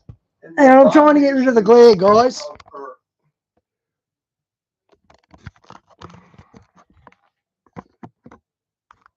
So what we have here then is the Mystery Babylon the Great. So whoever this woman is, she is Mystery Babylon the Great. So she's not literal Babylon, she's Mystery Babylon. Now, we want to look into the meaning of this word mystery, because sometimes people claim, well, they attempt to debunk the theory or the belief that Babylon is Rome with the claim that mystery only pertains to truths being revealed for the first time. And so they say, okay, tell us what truth is being revealed here for the first time. Well, folks, this is not true. Mystery actually has 2 main uses in the New Testament. The first one is indeed a mystery in the sense of previously unrevealed truths. We see this with the mystery of the church. The church was a previously unknown truth. There were pieces of information in the Old Testament and in the Gospels that we can look back with 20/20 hindsight and see that they were indeed information that we can use towards an understanding of the church. But when those pieces were first given, there was absolutely no way to put 2 and 2 together and figure out that God had a new program distinct from Israel that was purchased by the blood of the Messiah in the future. There was just no way to know that. That wasn't revealed until the Apostle Paul. Now, there is a second kind of mystery that we see in the New Testament, and that is mystery in the sense of mysterious truths that would otherwise be overlooked if they weren't pointed out. And this use of mystery involves the use of figures and figurative language. So, for instance, a classic one that everybody can wrap their mind around and understand, we read in Ephesians chapter 5 about marriage. And there we read that marriage is an illustration for the tender relationship between Christ and his church. Now, this ought to be a blessing for us if we can get our mind wrapped around this, because here we see that marriage is being used in a figurative way. It's taking literal earthly marriage and using it to figure our relationship with Christ, which is only marriage in a figure. That relationship between Christ and the church isn't going to be exactly identical to an earthly marriage. But it does mirror the intimate relationship, and that's what the passage is talking about. So when we come to Babylon, we can take the same principle, and Babylon is an illustration for Rome.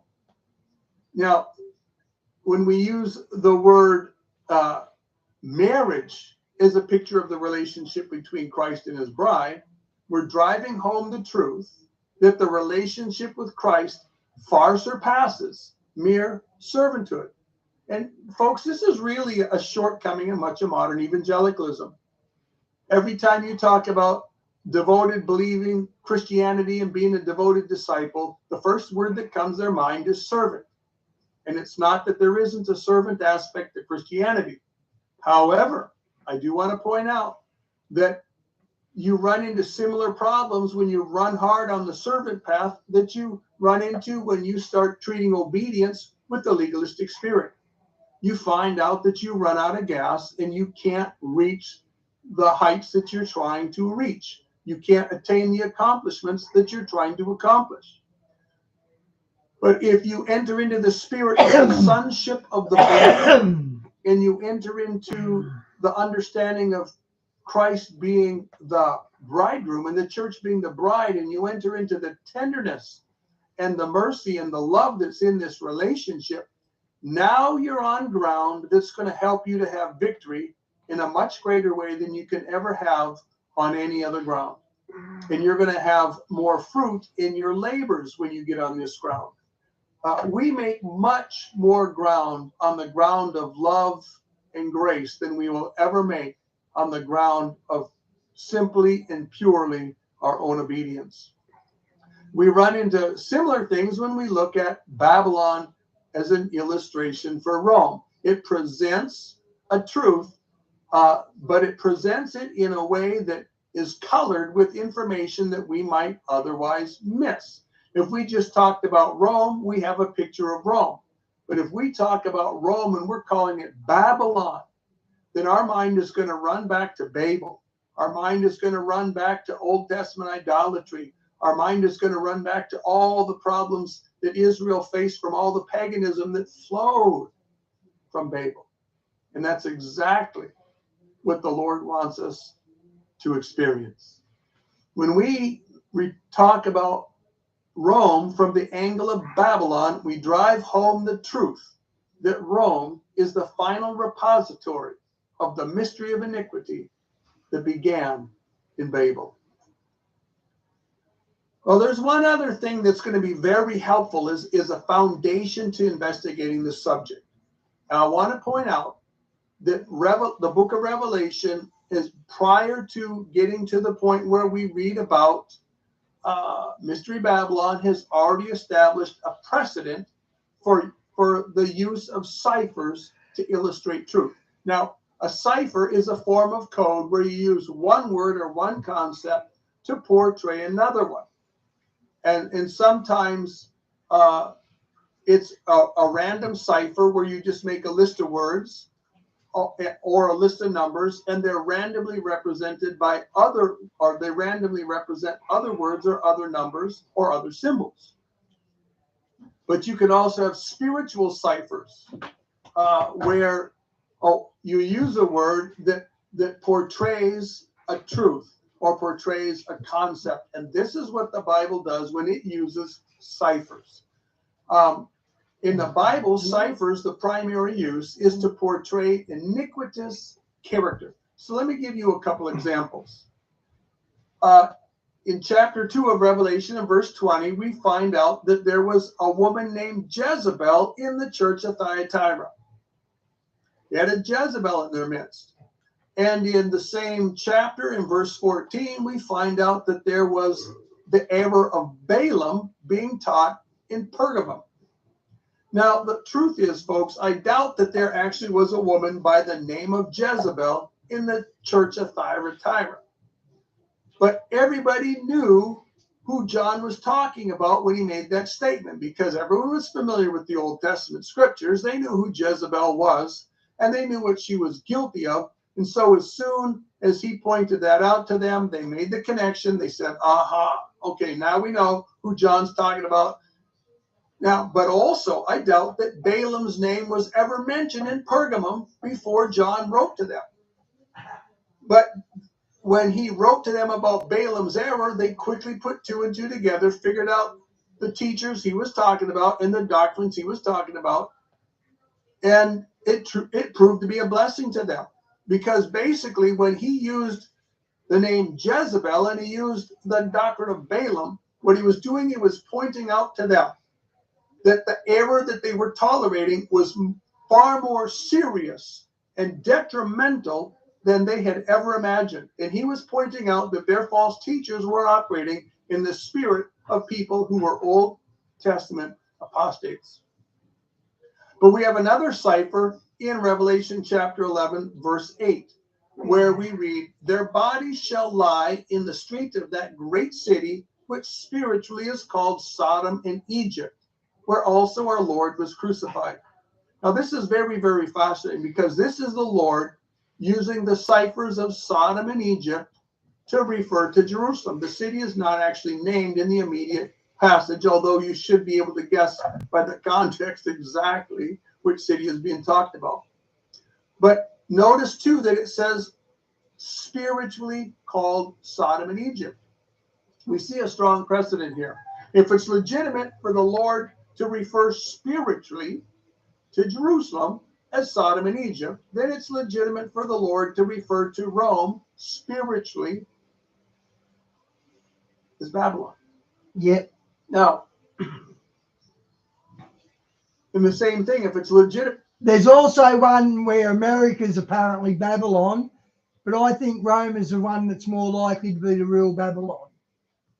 For the Lord to refer to a woman teaching Jezebelian-like doctrine and to refer to her as Jezebel, and if it's legitimate to refer to teaching that resembles that of Balaam as the doctrines of Balaam, then it is perfectly legitimate for the Lord to refer to the moral character of Rome as the character of Babylon, because, folks, that's exactly what it is. And we're going to get into that subject now, because the next point that I want to take you through is the visual imagery that the Bible uses to portray the relationship between Rome at the end of the age, both Rome in the distant end of the age at the first coming of Christ, and Rome in the ultimate end of the age, which is at the second coming. That whole Rome connected to Babylon. Now, take your mind back to Daniel chapter 2. In fact, let's actually turn there, and I want to look at a couple verses there.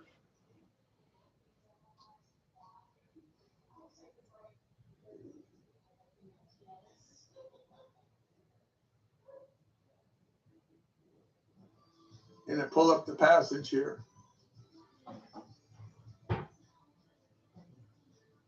All right, I'm going to pull up, and I'm going to share this again for you.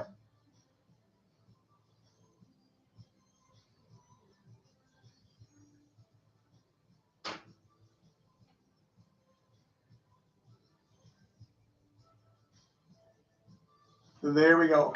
You, O king, were watching, and behold, a great image. This great image, whose splendor was excellent, stood before you, and its form was awesome. This image's head was of fine gold, its chest and arms of silver.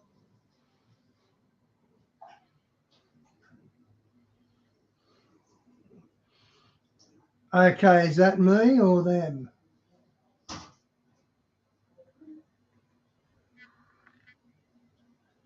Yeah, Wi-Fi's dropped out.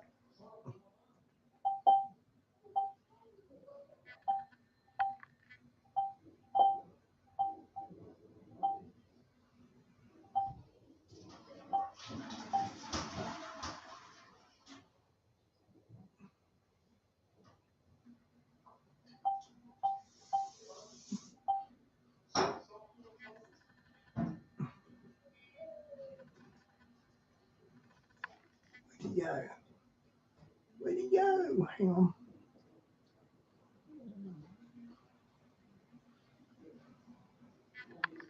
Lindor, when the night is blissfully yours.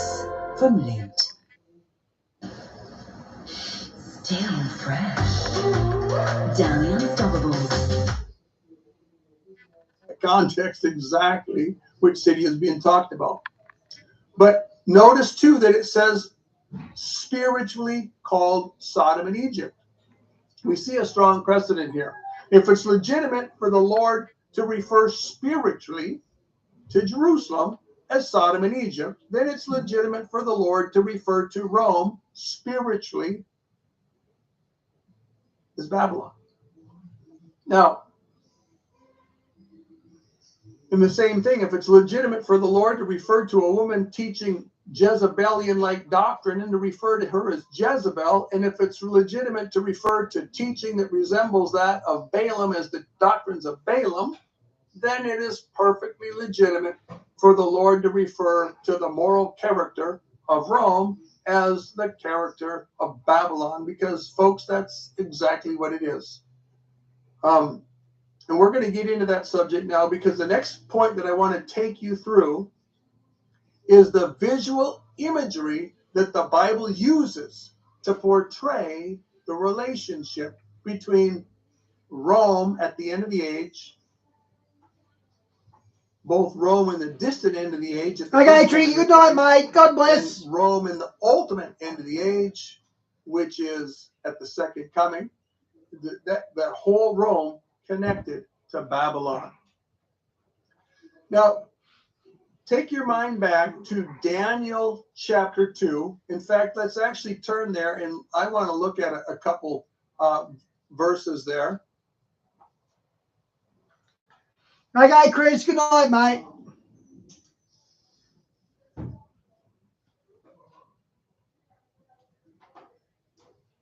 And I pull up the passage here.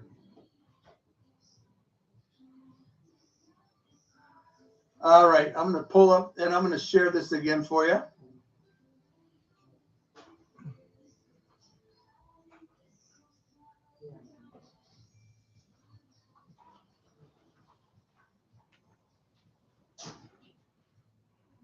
There we go.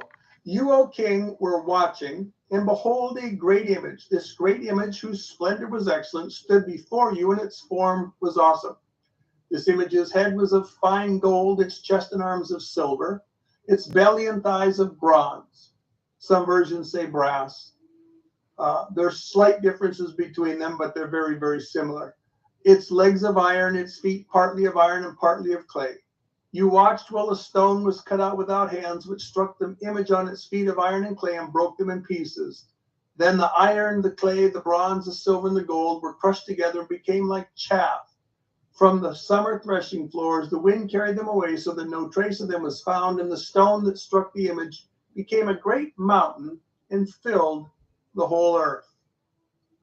So what we have here is this golden image. And if you caught, when you read through the whole chapter and you read through the passages that throw light on it, we see that the head of gold is Babylon. The chest and arms of silver is the Medo-Persian Empire. We see that the hips and belly of bronze or brass is Greece.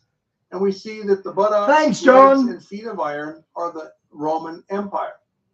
And ultimately, at the very end of that Roman stretch, we have toes of iron and clay, and that's the Antichrist era at the tail end of this age, which is, folks, is not far away. We're practically there.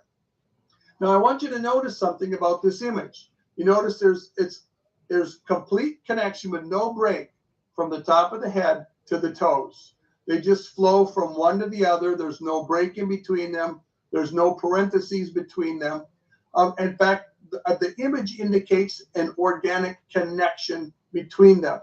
And another fact that substantiate this organic connection is we see at the end of the chapter, in fact, that passage we just read, where we see the stone that was cut without hands, which struck the image on its feet of iron and clay and broke them in pieces. Then the whole image, the iron, the clay, the bronze, the silver, the gold, were crushed together and became like chaff. So I want you to think about this. When this rock, which is a picture of Christ, descends from heaven and hits this image on the feet of, and especially the toes of iron and clay, it grinds the whole image to powder. This implies that Babylon or Iraq still exists, that Iran still exists, that the nations of the Greek Empire still exist, and that all the states and parts of the Roman Empire still exist. And when the Lord hits this image, it crushes all of those empire states or empire nations together. They're crushed at the same time. And so everything that's represented by this image is crushed. So this implies an organic connection, both a connection through the flow of time and a connection that they're all somehow part of the Roman Empire in the last days. Now, another point that I want to bring out here that helps you understand the big picture, and that's that the mystery of iniquity began at Babel. We read in Thessalonians chapter 2 about the mystery of iniquity. And we Yep. read that the mystery of Sure iniquity does. is already working. But where does the mystery of iniquity come from? Well, if you want to follow the farthest thread back, the mystery of iniquity starts with Satan's rebellion against God.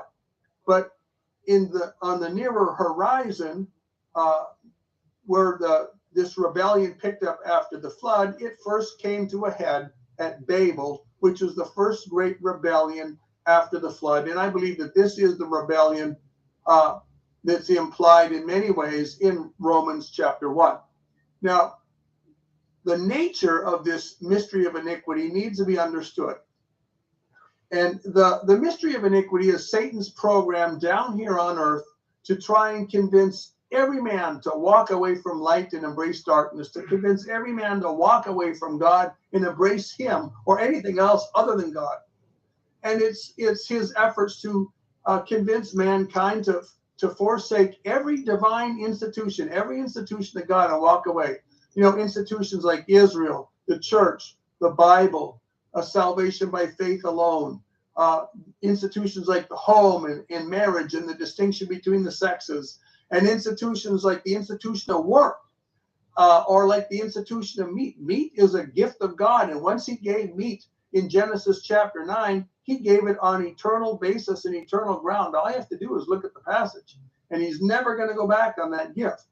So it's and the devil hates dairy too, because the land that God is going to give to Israel is a land flowing with milk and honey.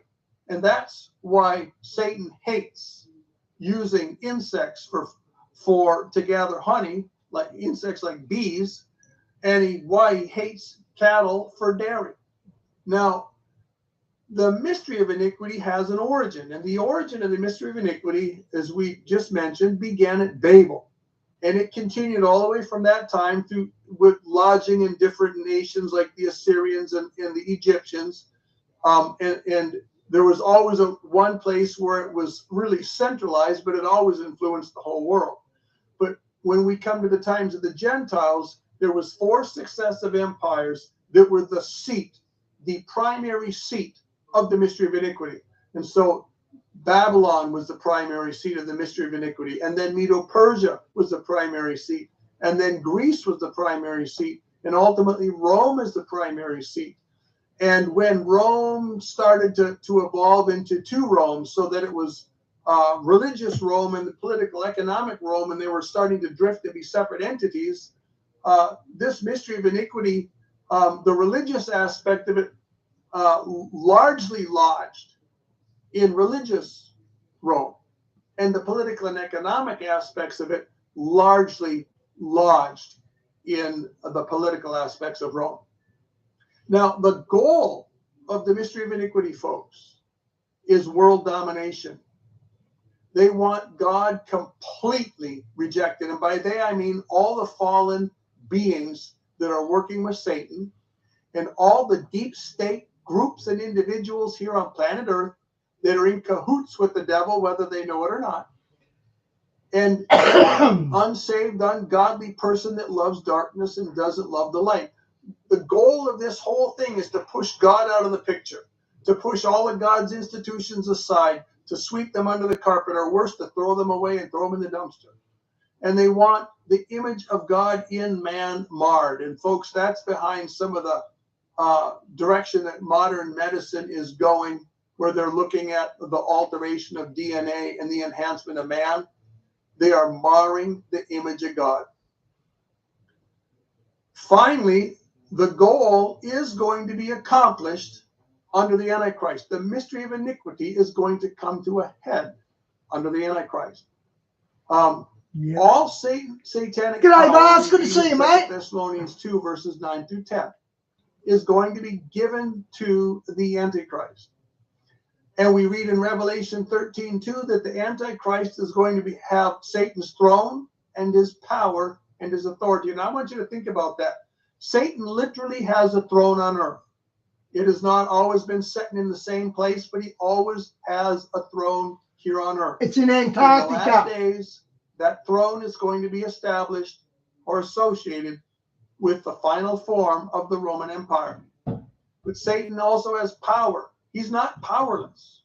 Satan has the ability to work what we would call low-grade miracles. He's on similar ground to what the priests in ancient Egypt were able to emulate the first lower levels of miracles that were worked by Moses and Aaron. They couldn't copy the harder ones, but the easier ones they did. And then they ran out of gas. And that's the same kind of ground that Satan is on. Compared to a human being, he's able to work miracles. Probably from God's perspective, they're not truly miracles. They just appear to be miracles to man. Now, he also has Satan's authority. He doesn't just have Satan's power, he's got Satan's authority. So he's going to be wielding all of Satan's authority on earth. And so he's going to be Satan's Messiah. Just like the... So that's why all the elites were going down to Antarctica in 2016. Apparently they were going to meet the king of the world, which we know is Lucifer. And Buzz Aldrin had a heart attack in there and he had to get medevaced out. And he said there was great evil in Antarctica and he had a heart attack. Men's hearts will fail them. That's what it says. True Messiah wields God's authority on earth. All authority on heaven and earth has been given to Christ. And what a battle this is going to be, folks. This is the battle for the ages that's going on right now. And it's going to come to its peak, its head, in the tribulation. When you're going to have the representatives of God with the greatest display of miracles ever in the history of the world being displayed during the tribulation. And you're going to have the testimony of the Antichrist with the testimony of Satan being wielded with the greatest display of satanic miracles that the world has ever witnessed. And that is going to be a battle for the ages. Thankfully, folks, we who are believers in the Lord Jesus Christ right now in the church age, we're not going to be down here to see that. We're going to be sitting up in heaven watching this go on as we keep up with the news updates on big screen TV. All right, one more point that we want to look at here in connection with this visual imagery, and I'm trying to paint an image for you to see how all these things come together. So theoretically, by now you should picture the great image that we see in Daniel chapter 2 and see the organic connection between Babylon and Rome, and see that they're all still connected and associated in the last days. And that you probably have a picture by now about the mystery of iniquity, which started in Babel and has flowed all the way through history, through the times of the Gentiles, through the Roman Empire, and down to our day. But this mystery of iniquity is picking up speed, and it's gaining critical mass, and soon it's going to explode with satanic power on this planet. But the last point I want you to look at is to understand the Roman Empire. First of all, the Antichrist empire is going to be the fourth and final empire upon the earth. It's the Roman Empire. It starts with the legs, goes down to the feet, and the final form is the toes of iron and clay. That's the fourth empire on the image. It's also the fourth beast. Of all the four beasts, it's the final one that comes up. So this fourth beast is going to be the Antichrist empire. I want you to bear that in mind. The fourth beast is the Antichrist empire.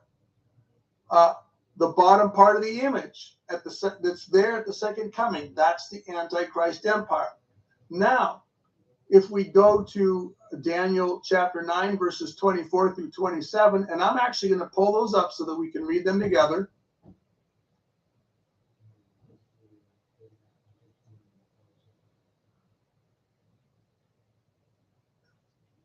Okay, I'm going to share it here.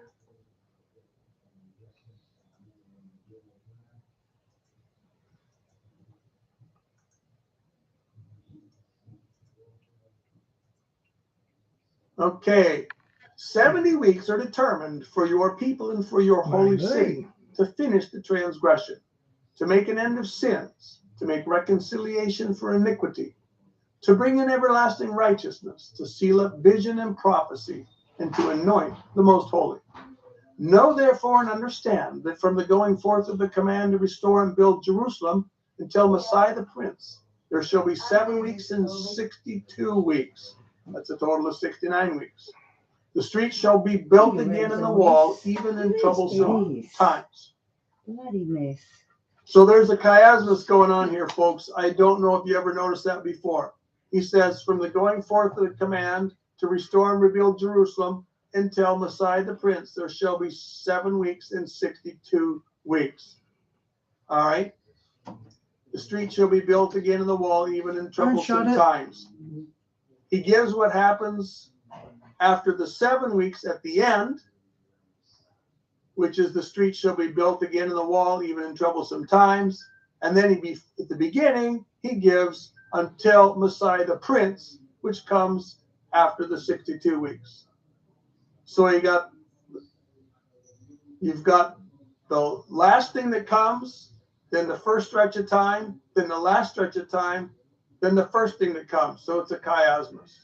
Anyway, verse 26. After the 62 weeks shall Messiah be cut off, but not for himself.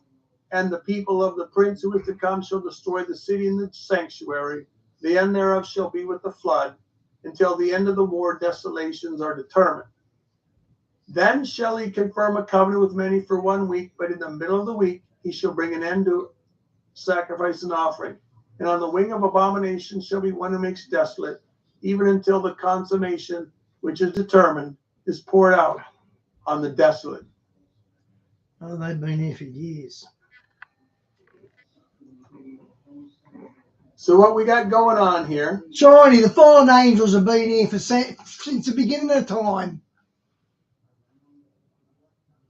Not all of them are locked up in hell at the moment. This makes it clear that the Roman Empire that destroyed Jerusalem, that same people, is going to be the people of the coming Antichrist. So if you put this together, the Antichrist is associated with the fourth beast. The Antichrist is associated with the bottom of the great image. The Antichrist is associated with the Roman Empire. And the Antichrist is basically the ultimate manifestation of the mystery of iniquity. You put all these things together, folks, and what do we see? Well, that math adds up to the Roman Antichrist is the fulfillment of the mystery of iniquity. This is going to be an awful time, folks, to be down here on earth. When you think of all the evil that we've seen in the history of the world that you can read about in history books, and you start crunching it together so that it happens on shorter time frames, and you start amplifying it 5, 10, 20-fold, that's what the tribulation is going to be like. Let me just give you one example, and then we're going to move on. The death toll of World War II, the largest death toll I've ever read, which includes all battlefield casualties, people that starved to death, people that died of sickness and disease, was 100 million people. Wow. Now, we read under the fourth seal that 25% of the world's population is going to pass away. If the world's population is 8 billion people, that means the fourth seal alone is going to take 1/4 of the world's population, a hefty 2 billion people. Folks, that's 20 times the death toll of World War II. And it's going to happen in a shorter period of time. So there's severe troubles coming. But at any rate, my main goal in this point was to make sure you understood that the Roman Antichrist is the fulfillment of the mystery of iniquity. He's the fulfillment of the problems that started in Babel. In other words, he's the fulfillment of all the evil, the Babylonian evil that's been in the world since the Tower of Babel. So get that connected in your mind. Babel, Babylon, and Rome. This iniquity starts in Babel, flows all the way through history, picks up steam, picks up sophistication, picks up technology till it comes to the end of the age, and it is going to be the worst big brother government ever in history. It's inescapable.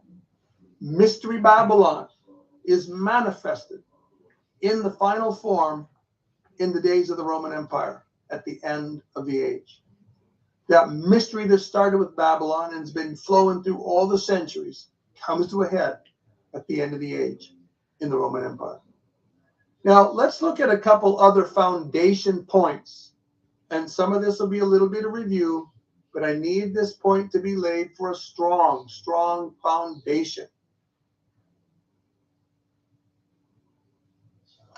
Rome and Mystery Babylon, they're intimately connected. The fourth beast, the Roman Empire, and Mystery Babylon are identical. The final form of the mystery of Babylonian iniquity, which started in Babel, is going to be embodied in Rome. And it will be organically and historically connected to all the preceding Gentile powers of the great image, and actually organically and historically linked all the way back to Babel. Folks, which we have to understand here is behind all this history. This is not mere human history. You need to understand that. This is a satanic conspiracy. Yeah, you're right, boss. That came to a head at Babel, an effort to bring about a one world rebellion against the living God. And God judged it. And he separated the people with languages. He separated them into different cultures and peoples and nations. And he sent them to distant parts of the globe, so that you had the Norse people and the Scandinavian peoples way up north. And you had Scythian peoples north in northern Russia. And the Oriental peoples went far east. And other peoples went to North America and South America. They went all over the globe, folks. And deep into Africa. He spread them all over the place. That was a judgment so that man couldn't come to a one world government prior to the appointed time at the end of the 6,000 years that God had established. So then every time the empire started to come together, the Lord would engineer it so that another empire would conquer it, crush it, and break its strength. And this just kept happening successively. But what's behind all these empires, folks, is those dark spirits that were working in Babel, trying to bring about one world government. And they tried with the Assyrian Empire. They tried with Egypt. And when we come to the times of the Gentiles, when God took the kingdom away from Israel, they were trying with Babylon. They were trying with Medo-Persia. They were trying with the Greek Empire. They were trying with the Roman Empire. And they've been trying all along. And sometimes they've even been trying through other nations like Nazi Germany or China or Russia, trying to bring about a new world order. Sometimes these spirits are at odds with each other, but they've all got the same goal. They've all got the goal of a new world order down here that's in rebellion against the living God. And right now they are implementing their program. We're getting to the tail end of the church age. We're getting to the tail end of the time of the Babylonian mystery of iniquity. And things are coming to a head, folks. We're heading rapidly towards a one world language, which is English. We're heading rapidly towards a one world economic system. We're heading rapidly towards one world government. We're already seeing one world government implemented to a small degree in small areas, particularly in things like medicine and travel. But this is ultimately going to come to a head. The final form of the Roman Empire is going to be organically and historically connected to every earlier version of the Roman Empire, and it's going to be connected to the whole mystery of Babylon system. And we're going to have that ugly on earth finally down here, that those powers have been angling at the whole time and have been restrained only because God has been restraining them. Now, ultimately, when we get to the end of this age and we see the final iteration of the Roman Empire, folks, the Antichrist and a cup of tea, it's pretty convincing, isn't it, Bas? I wasn't on board with Charles being the Antichrist, but after watching that and a coronation video he done, yeah, I believe it now. I believe he's one of the horses. Actually has to be Roman. It can't just have the Roman label. That's not going to happen. It's going to manifest Roman principles and Roman morality. And that's exactly what we're seeing happen in Europe and America and Canada, Australia, in England, every place that was either part of the original Roman Empire or colonies of the fractured pieces of the Roman Empire, all those places are embracing to some degree or other Roman morality and a Roman government and Roman principles. Now, the final iteration of this Roman Empire, folks, is going to bear a similar footprint to the historical Roman Empire. It's going to have a footprint that's going to cover Europe and the Middle East and Africa. It probably doesn't have to be exactly the same. Could be a little different, could be a little smaller, could be a little bigger, but it has to have essentially the same. Okay, John, see you, mate. God bless. This is the Roman Empire, and it's the Roman Empire split into pieces. Now, there's nothing in the Bible, whether plainly stated or whether a precedence or whether just common sense, which forbids the final version of the Roman Empire from being an expanded or extended or somewhat modified version. That, in fact, is my mind. I suspect that those basically the nations that rose from the empire building mentality of Spain and France and England, for example, that many of those nations actually did embrace the Roman spirit, the Roman culture, and they are, in a sense, extensions of Europe. Now, exactly what part they're going to play in the Roman Empire, that's another question altogether, but I do think it's legitimate to regard them as extensions of that ancient fractured Roman Empire. And the last point I'm going to make on this point, folks, is that the little horn, and we're going to look at this in another time. We're not going to look at it tonight. I'm just going to bring it up. But the little horn is not one of the 10 toes. The little horn rises after the 10 toes are already in place. So just bear that in mind, because the Antichrist is the little horn, and he also comes out of the nation that is the little horn. So he's the 11th nation in a sense, and he dominates the 10th.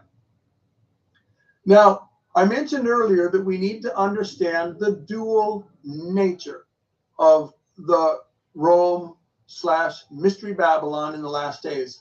If we don't understand the dual nature, we're going to struggle to understand it. Now, this concept of a dual Rome or a dual Mystery Babylon in the last days throws a lot of people. And so it's too much to try and think of two distinct Babylons. And so they want to combine them, and they see just one Babylon in the last days. But you're going to run into difficulties where these two Babylons are actually going to be hard to make into one. Let me start by giving you the historical precedents for a divided empire, so that you understand that this isn't just wild imagination when people talk about the Roman Empire having two distinct entities or two distinct manifestations in the last days. The Black Pope and the White Pope. I want to point out that the Greek Empire started as a single empire. But if you recall what we read in the book of Daniel, and maybe some of you have actually read in history and seen it much more elaborated on, you'll understand that it was still the Greek Empire, folks, after it split into four pieces. If I can recall the guys' names, it was Cassander, Lysimachus, no, I don't remember all four of the names. But anyways, the Ptolemy and... There you go, it's Ptolemy. It doesn't matter. But there was four of those Greek empires. And they split into the four generals and the four empires, four sub-empires. And they fought amongst each other. They beat each other up. And the fortunes of their empires would wax and wane. But it was still the Greek Empire, even though it was divided into four pieces and they were fighting with each other. Now, the Roman Empire was still the Roman Empire after it split into two pieces. It split in the western half and the eastern half. And the final division, if I recall the date, was about 395 AD. But the Roman Empire was still the Roman Empire when it divided into two pieces. And it was still the Roman Empire when the Western Empire collapsed. And the de facto capital of the Roman Empire was Constantinople.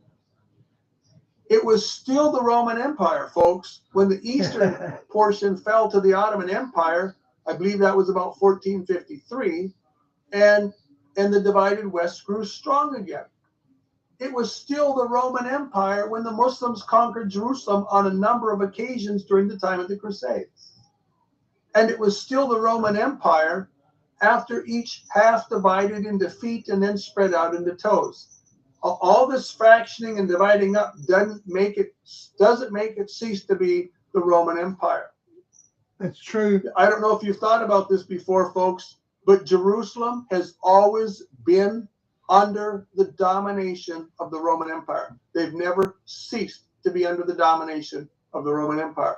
Even in the Crusades, they bounced back and forth between being dominated by the western half of the Roman Empire and being dominated by the eastern half of the Roman Empire, albeit the eastern half taken over to a large degree by Islam.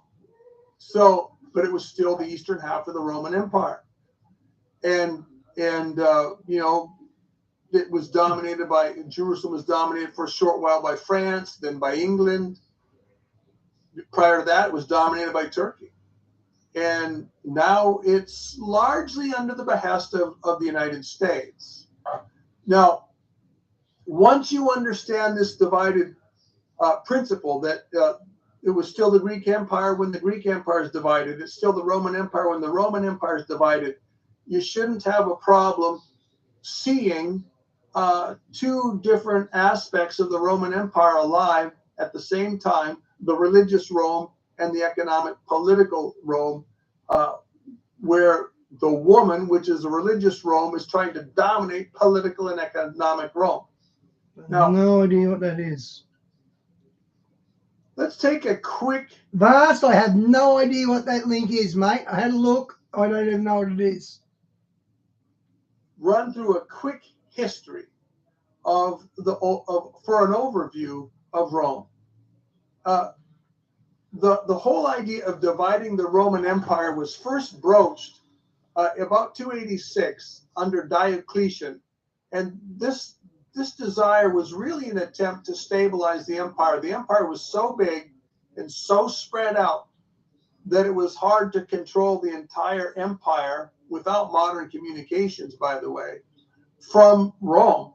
And so they decided to split it into two pieces, and they would be co-equals, really. And they started to implement this. It didn't really fully get rolled out, but they made steps in that direction. It was around 395 AD that there was a permanent separation between the eastern half and the western half, and the eastern half was known as the Byzantine Empire, and the capital was originally Byzantium. But in this transition time between full unity, separation, around 330 AD, Constantine changed the name of Byzantium, which is the capital city, to Constantinople. Now, later on, the West fell. I mean, under the attacks of the Vandals and the Goths and other nations, the northern hordes, they sacked the Roman Empire 4 or 5 times, and eventually the Roman Empire collapsed. They no longer had a central government.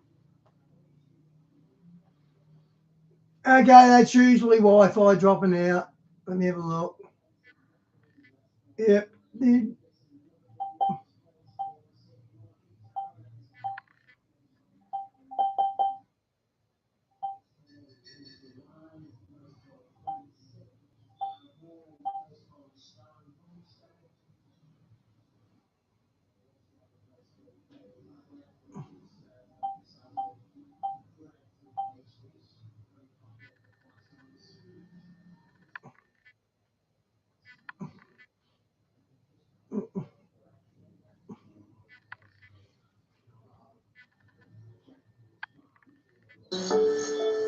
At the Natural Chip Company, we really live up to our name.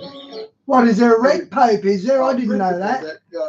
It was still the Greek Empire when the Greek Empire is divided. It's still the Roman Empire when the Roman Empire is divided.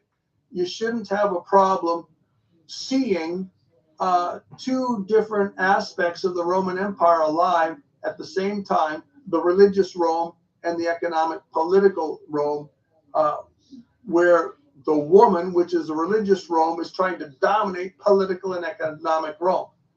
Now, let's take a quick run through a quick history for an overview of Rome. The whole idea of dividing the Roman Empire was first broached about 286 under Diocletian, and this desire was really an attempt to stabilize the empire. The empire was so big and so spread out that it was hard to control the entire empire without modern communications, by the way, from Rome. And so they decided to split it into two pieces, and they would be co-equals, really. And they started to implement this. It didn't really fully get rolled out, but they made steps in that direction. It was around 395 AD that there was a permanent separation between the eastern half and the western half, and the eastern half was known as the Byzantine Empire, and the capital was originally Byzantium. But in this transition time between full unity, separation, around 330 AD, Constantine changed the name of Byzantium, which is the capital city, to Constantinople. Now, later on, the West fell. Under the attacks of the Vandals and the Goths and other nations, the northern hordes, they sacked the Roman Empire 4 or 5 times, and eventually the Roman Empire collapsed. They no longer had a central government, and the individual nations on the western half became, for all practical purposes, independent. But you still had the eastern half. And as I mentioned earlier, when that western half fell, the de facto capital for the whole empire ended up being Constantinople. Now, sometime around the time of the Western Empire collapsing and losing central government that really was able to dominate Europe, about this time, Rome, the city of Rome, had been already starting to morph from a city that was primarily political and economic to a city that was becoming a religious powerhouse. And over time, that city morphed from where it was no longer merely and only political dominance over the nations around, or at least attempting to have political dominance. It became a city with religious dominance. And once it became a city with religious dominance, now it was able to again exercise political dominance, but it had an edge on it that it didn't used to have. Now, eventually, the church consolidated power in Rome, and they began to dominate all the European nations again, and they began to intervene in the Middle East, and that's where the Crusades come into the picture. Now, when you make this historical observation of what happened to Rome, that Rome morphed from a city that was primarily political to a city that was primarily religious but still tried to maintain political dominance. This is just a simple fact of history. And when you bear this fact of history in mind, folks, this is why prophecy teachers regularly regard Rome in Revelation 17 to be religious Rome. There's nothing in the context itself in Revelation 17 that tells you that this is religious Rome. And that leaves some introductory level students scratching their heads, wondering why all these big gun Bible teachers like Dave Hunt and folks of his caliber teach that Rome in Revelation 17, or Babylon in Revelation 17, is religious Rome. Well, folks, they see the prophecy that's made in Revelation 17. They see that we're near the end of the age, and they see where history has taken us, and they realize that this precedent that's been set by history is not likely to change in just a decade or two. And so it's easy to see then that what history has given us right now, when we're in the prophetic age, that's what we have to work with. And what do we have to work with in Rome? Rome is a religious powerhouse with over 1 billion people at its behest. It's still an insanely powerful institution, folks, when it comes to politics in North and South America and in Europe and in parts of Asia and in parts of Africa. It's still an insanely powerful institution in the UN. It's still an insanely powerful institution in promoting one world ecumenical religion. So this city has a lot of power, but its power is based on religion that tries to dominate politics. And because their main goal is to dominate politics, they feel perfectly at ease to change what they believe, to modify what they believe. And folks, right now, there's a lot of people that if you'd asked them 10, 15 years ago if the Catholic Church would ever go belly up on conservative theology, and if they would ever go belly up on moral issues, they would have laughed at you. They'd have laughed you to scorn. And now, folks, there are Catholics all around the world who are pulling their hair out of their head. What are they going to do? The Catholic Church that they trusted was never going to apostatize from the faith because she's the true church, has now proved to be an apostate church beyond the kind of apostasy that evangelicals already accuse her of. Now she's apostatizing from the doctrines of orthodoxy, and now she's apostatizing on issues of morality, like abortion and sexuality. Folks, this is a huge issue. And while we're on this subject, folks, we need to be exercised in prayer. I believe God wants to do a mighty work in calling people out of Babylon, out of the Catholic Church. Come out of her, my people, lest you be a partaker of her sin. Her judgment's coming, folks. And while we're at it, folks, take time. If you have friends in the Catholic Church who appear to have any interest at all in the things of God, take time, put some time into them. Share the gospel with them. Share prophecy with them.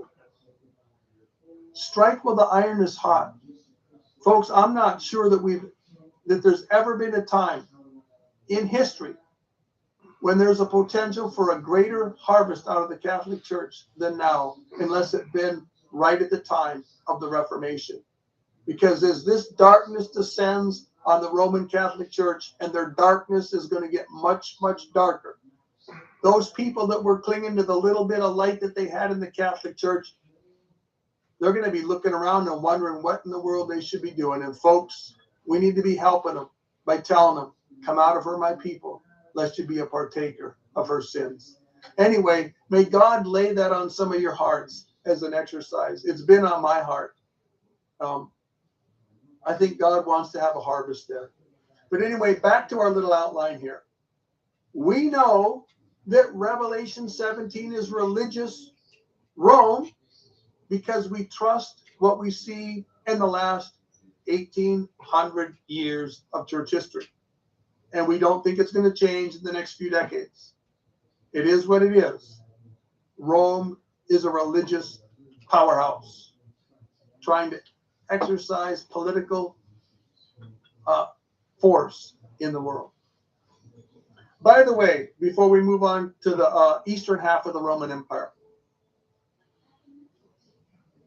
John's surprise was not over the name of the city. His surprise wasn't over the geographical location of the city. And it doesn't matter whether this was literally Rome or literally Babylon. He's not surprised over that. And he's not surprised over the geographical location. He's not surprised that this city is in Rome, Italy, or that this city is in Babylon in Iraq. He's not surprised over that. His surprise is over what happened to the church. You know, early in church history, the church in Rome became a powerhouse. This isn't just Catholic fiction, folks. This is actually the facts of history. Now, I think the Catholic Church has embellished the history a little bit and used that history for their own ends. But the fact is, by the time we get to the end of the 1st century AD, Rome was already probably the most powerful city in Christendom. But at any rate, his surprise was what happened to the church, who was already growing strong in Rome. What was supposed to be a small mustard plant, because it was started with a tiny seed, had experienced unnatural growth and was now a colossal tree that gave roost to every kind of dirty birds of the air, the demons, and it dominated the nation. Okay, I'll get it. Hang on, mate. So that was what John's surprise was about. He was looking and said, wait a minute, that can't be the church that I'm part of the foundation of. And the Lord's attitude is, you're right, it's not. The church apostatized very early on, and it took on the principles of the world, and it wanted world influence, and it wanted to be welcomed by the world. And it grew to an unnatural size and had unnatural power and unnatural strength. And that's the institution that we're dealing with today. Now, eventually, as we're looking at the history of this fractured Roman Empire, the eastern half fell. It fell to the Ottoman Empire in 1453, and the focus of the empire now drifted back west. And so by the time we come to the Reformation and the Renaissance, Europe was again the central player in the history of that entire region of the world that stretches from Europe and the Mediterranean and North Africa and the Middle East and near Asia, that whole big chunk of the world. That's the Bible scene there, right? Western Europe has again become the dominant player. Now, they tried to have unity efforts in Europe. There was various efforts that were attempted and they failed. Napoleon tried to unify Europe and he failed. The Holy Roman Empire movement tried to unify on several occasions and they failed. Right now, the EU is making an effort that's actually the most successful effort to date to unify Europe. But the integration has fallen short. It hasn't gone as far or as fast as the New World Order movers and shakers would like. And in some respects, the EU resembles more a cooperation than an empire. But, folks, the last point of the history of the fractured Roman Empire is the last days. And in the last days, that Roman Empire is going to see unity. The little horn is going to be the unifying factor. He's going to conquer 3 of those nations, and he's going to have all 10 at his behest.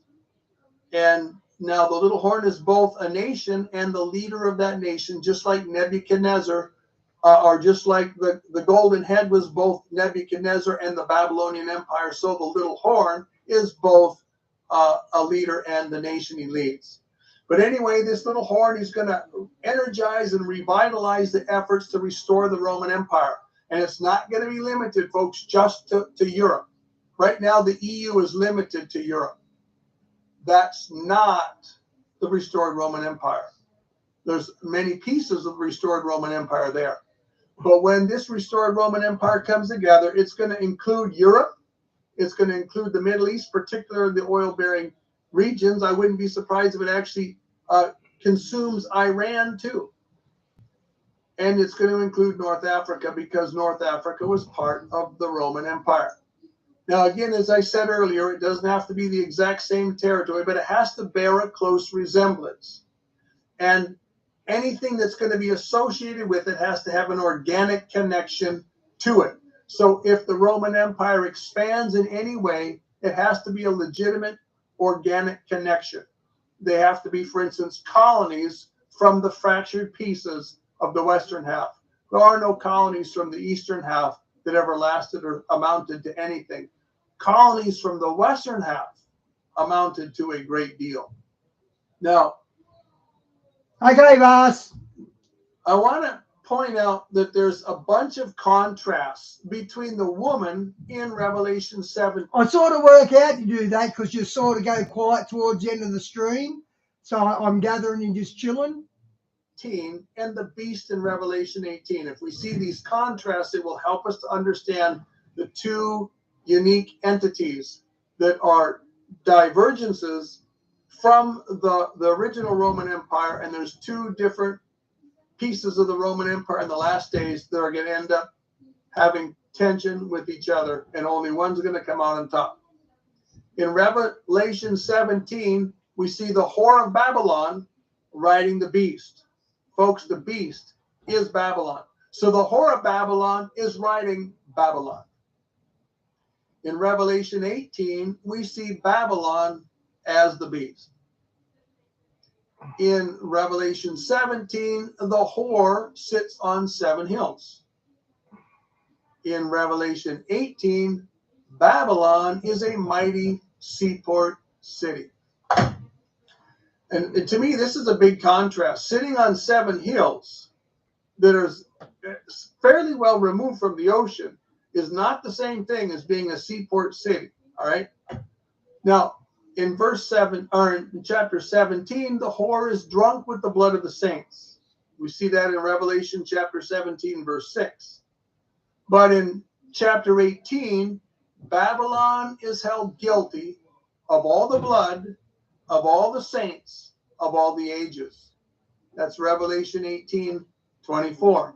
So when I start putting these pieces together, one thing that I see, that the dominant part, the part that's the lion's share of the spirit of Babel, is the political and economic Babel. The religious part is the inferior part. And that's the part that's going to be set aside. Now, that religious part is responsible for many, many deaths in the history of the world. But they are by no means responsible for all of the deaths of the godly in the world. But because the larger Babylon, the political economic Babylon, is being held accountable even for that little piece of Babylon that spawned off from her. She's held accountable as the representative of all the Babylonian influence since Babel. She's held accountable for all that. And she is held accountable for all the blood of all the saints of all the ages. Now, one more thing I want to point out that's a difference between what we see in 17 and what we see in 18. I want to point out that the whore in chapter 17 is judged by the 10 kings in the middle of the week and burned with fire. And this is to prepare the world, to get religion out of the way, to get everything that's called God or reverenced out of the way, so the whole world can worship the Antichrist and Satan himself. In chapter 18, the beast is judged by God himself at the second coming. So the very difference here. Chapter 17, the woman that rides the beast is judged in the middle of the 70th week so that they can institute the worship of the Antichrist. The beast in Revelation 18, the beast nation or the beast empire, the final form of the Antichrist government, is judged by God himself at the second coming. So I think by now you should be able to see that the fourth beast is morally related to, but politically distinct from, the woman who rides the beast. Now, a really big point that we need to point out here, folks, is that Babylon is guilty of the blood of all the martyrs. This needs to be a gigantic foundation stone for your understanding of Babylon, all right? That's found in Revelation 18:24, that Babylon is held accountable for all the blood of all the saints. Now, this universal blood guilt and the judgment for this blood guilt implies that this has to happen after the Great Tribulation. I want you to think about this. there is, in my mind, there is zero chance that the perpetrators of the Great Tribulation, which is the worst tribulation in all the history of the world, are going to be excluded from the judgment of Babylon for the blood of all the martyrs. The fact of the matter is, the tribulation is the greatest time of martyrdom in the history of the world. And the tribulation is carried forth in this mystery of iniquity that came from Babel. This has been the goal that Babel has had the whole time. How could the Great Tribulation be excluded? There's no way it can be. The Great Tribulation is part of this whole Babylon picture. It's the crown jewel of the mystery of iniquity. And therefore, the judgment of Babylon has to be at the second coming. It can't be in the middle of the week. It can't be before the 70th week. And it can't be around the time of the rapture. So,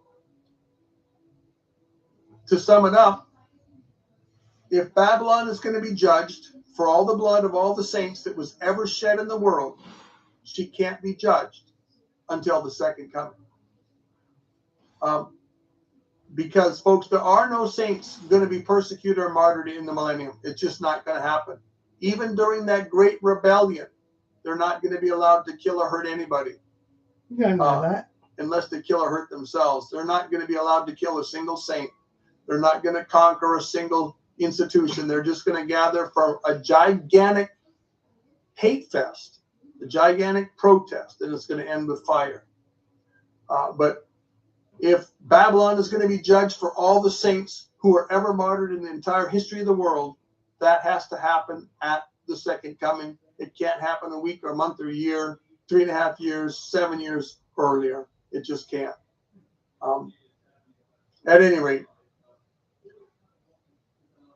now to try and understand Babylon 2, we need to understand that this isn't merely judging the human perpetrators that have been involved in Babylon from Babel all the way to the last days, including the Antichrist government. What you have to understand is that the real power behind the mystery of Babylon since Babel is the fallen angels. It's the fallen realm. And so God cannot truly and fully judge Babylon unless and until he judges the fallen angels that perpetrated this thing. Again, this limits the judgment, the full judgment, the final judgment of all Babylon. This whole mystery Babylon, it's limited to the second coming. Because that's when God judges the fallen realm. We read in Isaiah 24, verses 21 through 23, about the binding of Satan. And it shall come to pass in that day that the Lord shall punish the host of the high ones that are on high, and the kings of the earth upon the earth. And they shall be gathered together as prisoners are gathered in the pit. And they shall be shut up in the prison. And after many days they shall be visited. This is implying that they're going to be released at the end of the millennium. Then the moon shall be confounded, and the sun ashamed, when the Lord of hosts shall reign in Mount Zion and in Jerusalem, and before his ancients gloriously. So notice that this imprisonment of the fallen beings is associated with the second coming and the signs in the heavens that are associated with the second coming. Now, one last big section that we have to go through here, and this is the section where I point out that Babylon is a code word for Rome. Now, I want to point something out. In 1 Peter 5:13, we read, "She who is in Babylon, elect together with you, greets you, and so does Mark, my son." Now, there's really only been two common understandings of this verse. There's probably been 100 minor ones, but two major ones in the commentaries. And that's that one is literal Babylon, and one is spiritual Babylon, which is almost always, when people go that way, is understood as the city of Rome. Now, who is this she? Who is elect with you? Well, some have claimed it might be Peter's wife, but that runs into some problems. The most common theory, and it's the one I think is right, is that this is simply a reference to the church in Rome. Now, I don't think that Babylon here can be the literal city of Babylon. And Peter's upside down crucifixion, I think that was a warning on how they'll use Peter's name to turn it all around, upside down. Folks, Babylon at the time that Peter wrote 1 Peter, which is somewhere around 62 to 64 AD, when he was in Rome. Babylon at that time was a desert. It was buried under dunes. And this is common knowledge among the educated in his day, and it's common knowledge amongst all who have done research in the history of Babylon in the Middle East in that time. We'll see, if you look at ancient history, you're going to see that Babylon was completely desolate at the time of Emperor Trajan's visit in AD 115. So that would be 50 years after Peter wrote. And it had been desolate for a long time already. And this account of Trajan's visit in 115 AD is found in Philo, it's found in Josephus, it's found in Pliny, it's found in Dio Cassius in his History of Rome, and it's found in Strabo in his Geography. And folks, on top of that, not only was Babylon a desert place where nobody lived, there was no city there. I mean, there was a Babylon for a country, but the city of Babylon, there was no city. It was gone. It was a few pieces of stone sticking out of the sand here and there. It was covered by sand. On top of that, there is no historical record that Peter ever went to the nation of Babylon, much less the city of Babylon. Now, on the other hand, it's not too difficult to imagine Babylon as the city of Rome. At the time that 1 Peter was written, Rome was already a beachhead city. It was already a stronghold for the church. In fact, we see in church history and in ancient history that there was already a strong church by AD 49, because Emperor Claudius expelled the Jews for rioting over Christus. Now, Christus here is probably an early Latinization for Christos. And this account is actually, this riot is mentioned by Luke in Acts 18, verses 2 through 4. Now, later on, after this, when the Jews were expelled, and the Jews that were expelled were both unconverted Jews and Messianic Jews. But out of the Messianic Jews that were expelled included Priscilla and Aquila. And Paul met them after they'd been expelled from Rome, and they worked together on occasion. Now, what's interesting is that Paul wrote his letter to Rome, he wrote that around AD 57 to AD 59, prior to Peter's time in Rome. And he wrote to an already well-established Roman church. Now, we also have some significant testimony in the early church that Peter actually did labor in Rome. In 1 Clement chapter 5, we read that Peter took the gospel to the furthest west point at the time, and then he suffered under the prefects. We're assuming this is probably the Roman prefects in the government in Nero's reign. It's just a guesstimation based on this statement here that furthest west would be Rome. It could be somewhere further west, but we do know that Peter did get to Rome, and that when the saints first went to Rome, that was the western frontier. Now, in Irenaeus, in his heresies, in book 3, we read, Matthew also issued a written gospel amongst the Hebrews in their own dialect. Matthew, as far as we know, is the only gospel that had an original Aramaic New Language. Testament. I never knew that. The rest were originally written in Greek. Now, and he did this while Peter and Paul were preaching at Rome and laying the foundations of the church. Now, I want to point out here, sometimes people get frustrated when they read about here Peter and Paul laying the foundations of the church, because that sounds a little bit too Roman Catholic-y. Folks, the fact of the matter is, God has always used men of weight to engage in some heavy lifting in various works. Peter and Paul were not the only people there. They were not the only respected laborers there. There were a lot of other respected laborers there. They were just the heavyweights amongst the heavyweights.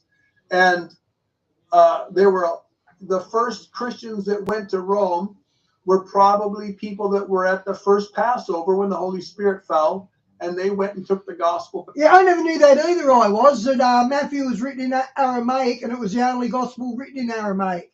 I never knew that. Back to Rome. So there was probably already churches being established before the apostles got there. So don't worry too much about the understanding the early church fathers had that Peter and Paul were preaching at Rome and laying the foundation of the church. We don't want to make too much out of that. We want to let it be a statement of historical fact, but we don't want to read Roman Catholicism into it. After their departure, Mark the disciple and interpreter of Peter did also hand down to us in writing what had been preached by Peter. Plain statement by Irenaeus, who was a friend of Polycarp, and Polycarp was a disciple of John. So here we have Clement, who is actually a disciple of Peter himself, who personally knew Peter. And then we have Irenaeus, who was just one generation further removed. And both of them tell us that Peter labored significantly in Rome. Now, these men were so close to the actual happenings and so close to the actual movers and shakers that there's no reason to suspect that these accounts are either fabrications or just simple historical mistakes. And I have some other historians here from a later time that mention Peter too, but they probably depend on the earlier historians. So that is not as significant a weight. But you can find it also in Tertullian, Eusebius in his ecclesiastical history. You can find it in Lactantius in his book on the deaths of the persecuted. So it's in history, folks. On top of that, we have the traditional view, which informs us that First Peter was written from Rome prior to Peter's martyrdom, which happened around 65 AD. And there is no competing tradition to this. There is no other tradition that he wrote in a different city. So I think when we look at the fact that Peter was in Rome, and we look at the fact that the ancient tradition says that Peter wrote First Peter from Rome, this implies, these two facts, folks, imply that when Peter wrote his line in the book of First Peter, that she who is in Babylon, elect together with you, greet you, he was referring to Rome, using Babylon as a cipher for Rome. And I do have one quote from Eusebius Pamphilius, and he wrote about AD 303. And he pointed out that it is said that Peter's first epistle, in which he makes mention of Mark, was composed at Rome itself. And this quote goes on to say, and that he himself indicates this, referring to the city figuratively as Babylon. Now, this raises a question. If Peter did refer to Rome here with the word Babylon, why did he do it? What purpose was there in this? Well, what we have to understand, folks, if First Peter was actually written from Rome around 62 to 64 AD, it was written during the reign of Nero. Nero was the first severe persecutor of the church, and there was an extremely strong persecution of the believers going on in Rome under Nero. So it's not hard to understand why Peter didn't want to reveal that one of the apostles was actually living and working in Rome. He didn't want the government to figure this out and come after him. He's just using a little security measures, folks. This isn't a whole lot different than you and I using secure phones or secure email. Or it's not a whole lot different, folks, than us using code words when we talk about certain issues on YouTube videos. It's the same kind of stuff. Good point. So in conclusion, folks, I think I've presented some pretty good reasons here why it's legit to regard Babylon in Revelation 17 and Revelation 18 as a code for Rome. I believe I have presented some good reasons that it's why it's legitimate to see a distinction between religious Babylon in Revelation 17 and political economic Babylon in Revelation 18. And while I can't say that this has been the position of virtually everybody in dispensationalism for the last 150 years, I can say it's been the position of a large number of great dispensational teachers in the last 150 years, especially in the decades past, like from World War II back into the 1800s. It was a really common understanding. Now, one of the things that's going to help you understand the difficulties in the interpretation of these two chapters is if you understand that those who identify with the Reformers and the Protestants tended to deny that Babylon in Peter and in Revelation was a reference to Rome.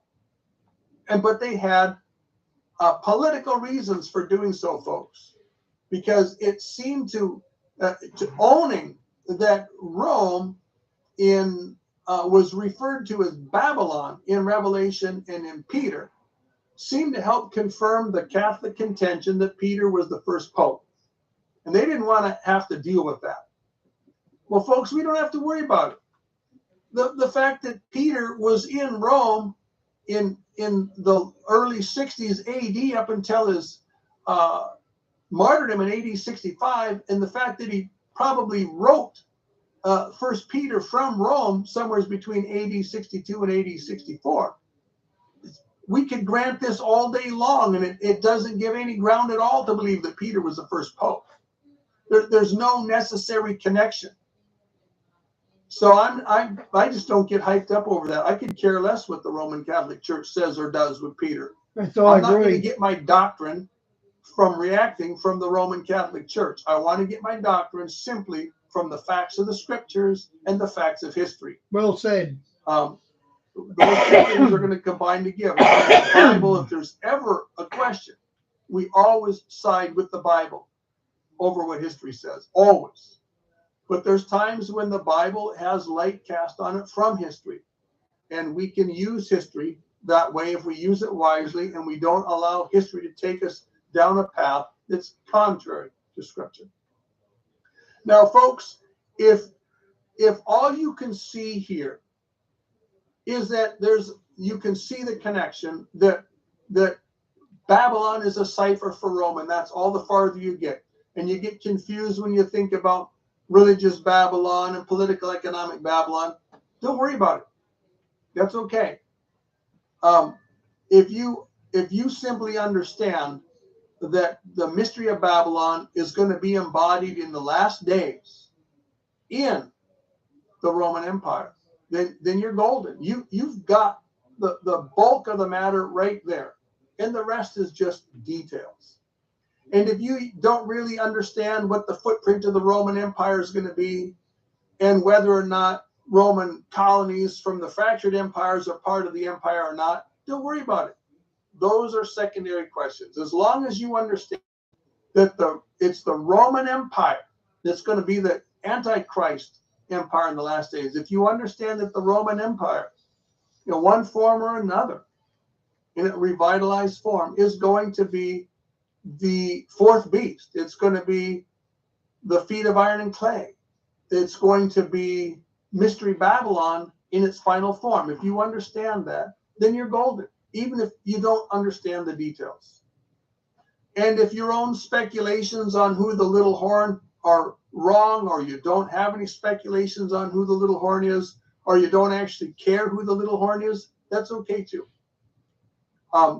If we understand that Mystery Babylon is focused on Rome, then we and the Roman Empire in the last days, folks, if we get that much right, we are on the right side of the fence, and everything else is just details. So with that, this is the end of my presentation tonight, folks. Hopefully I've been an encouragement to you, presented a lot of information. Some of you probably feel... Okay, guys, I'm going to hang up as well. I only do 3 hours a day. God bless, guys. See you tomorrow.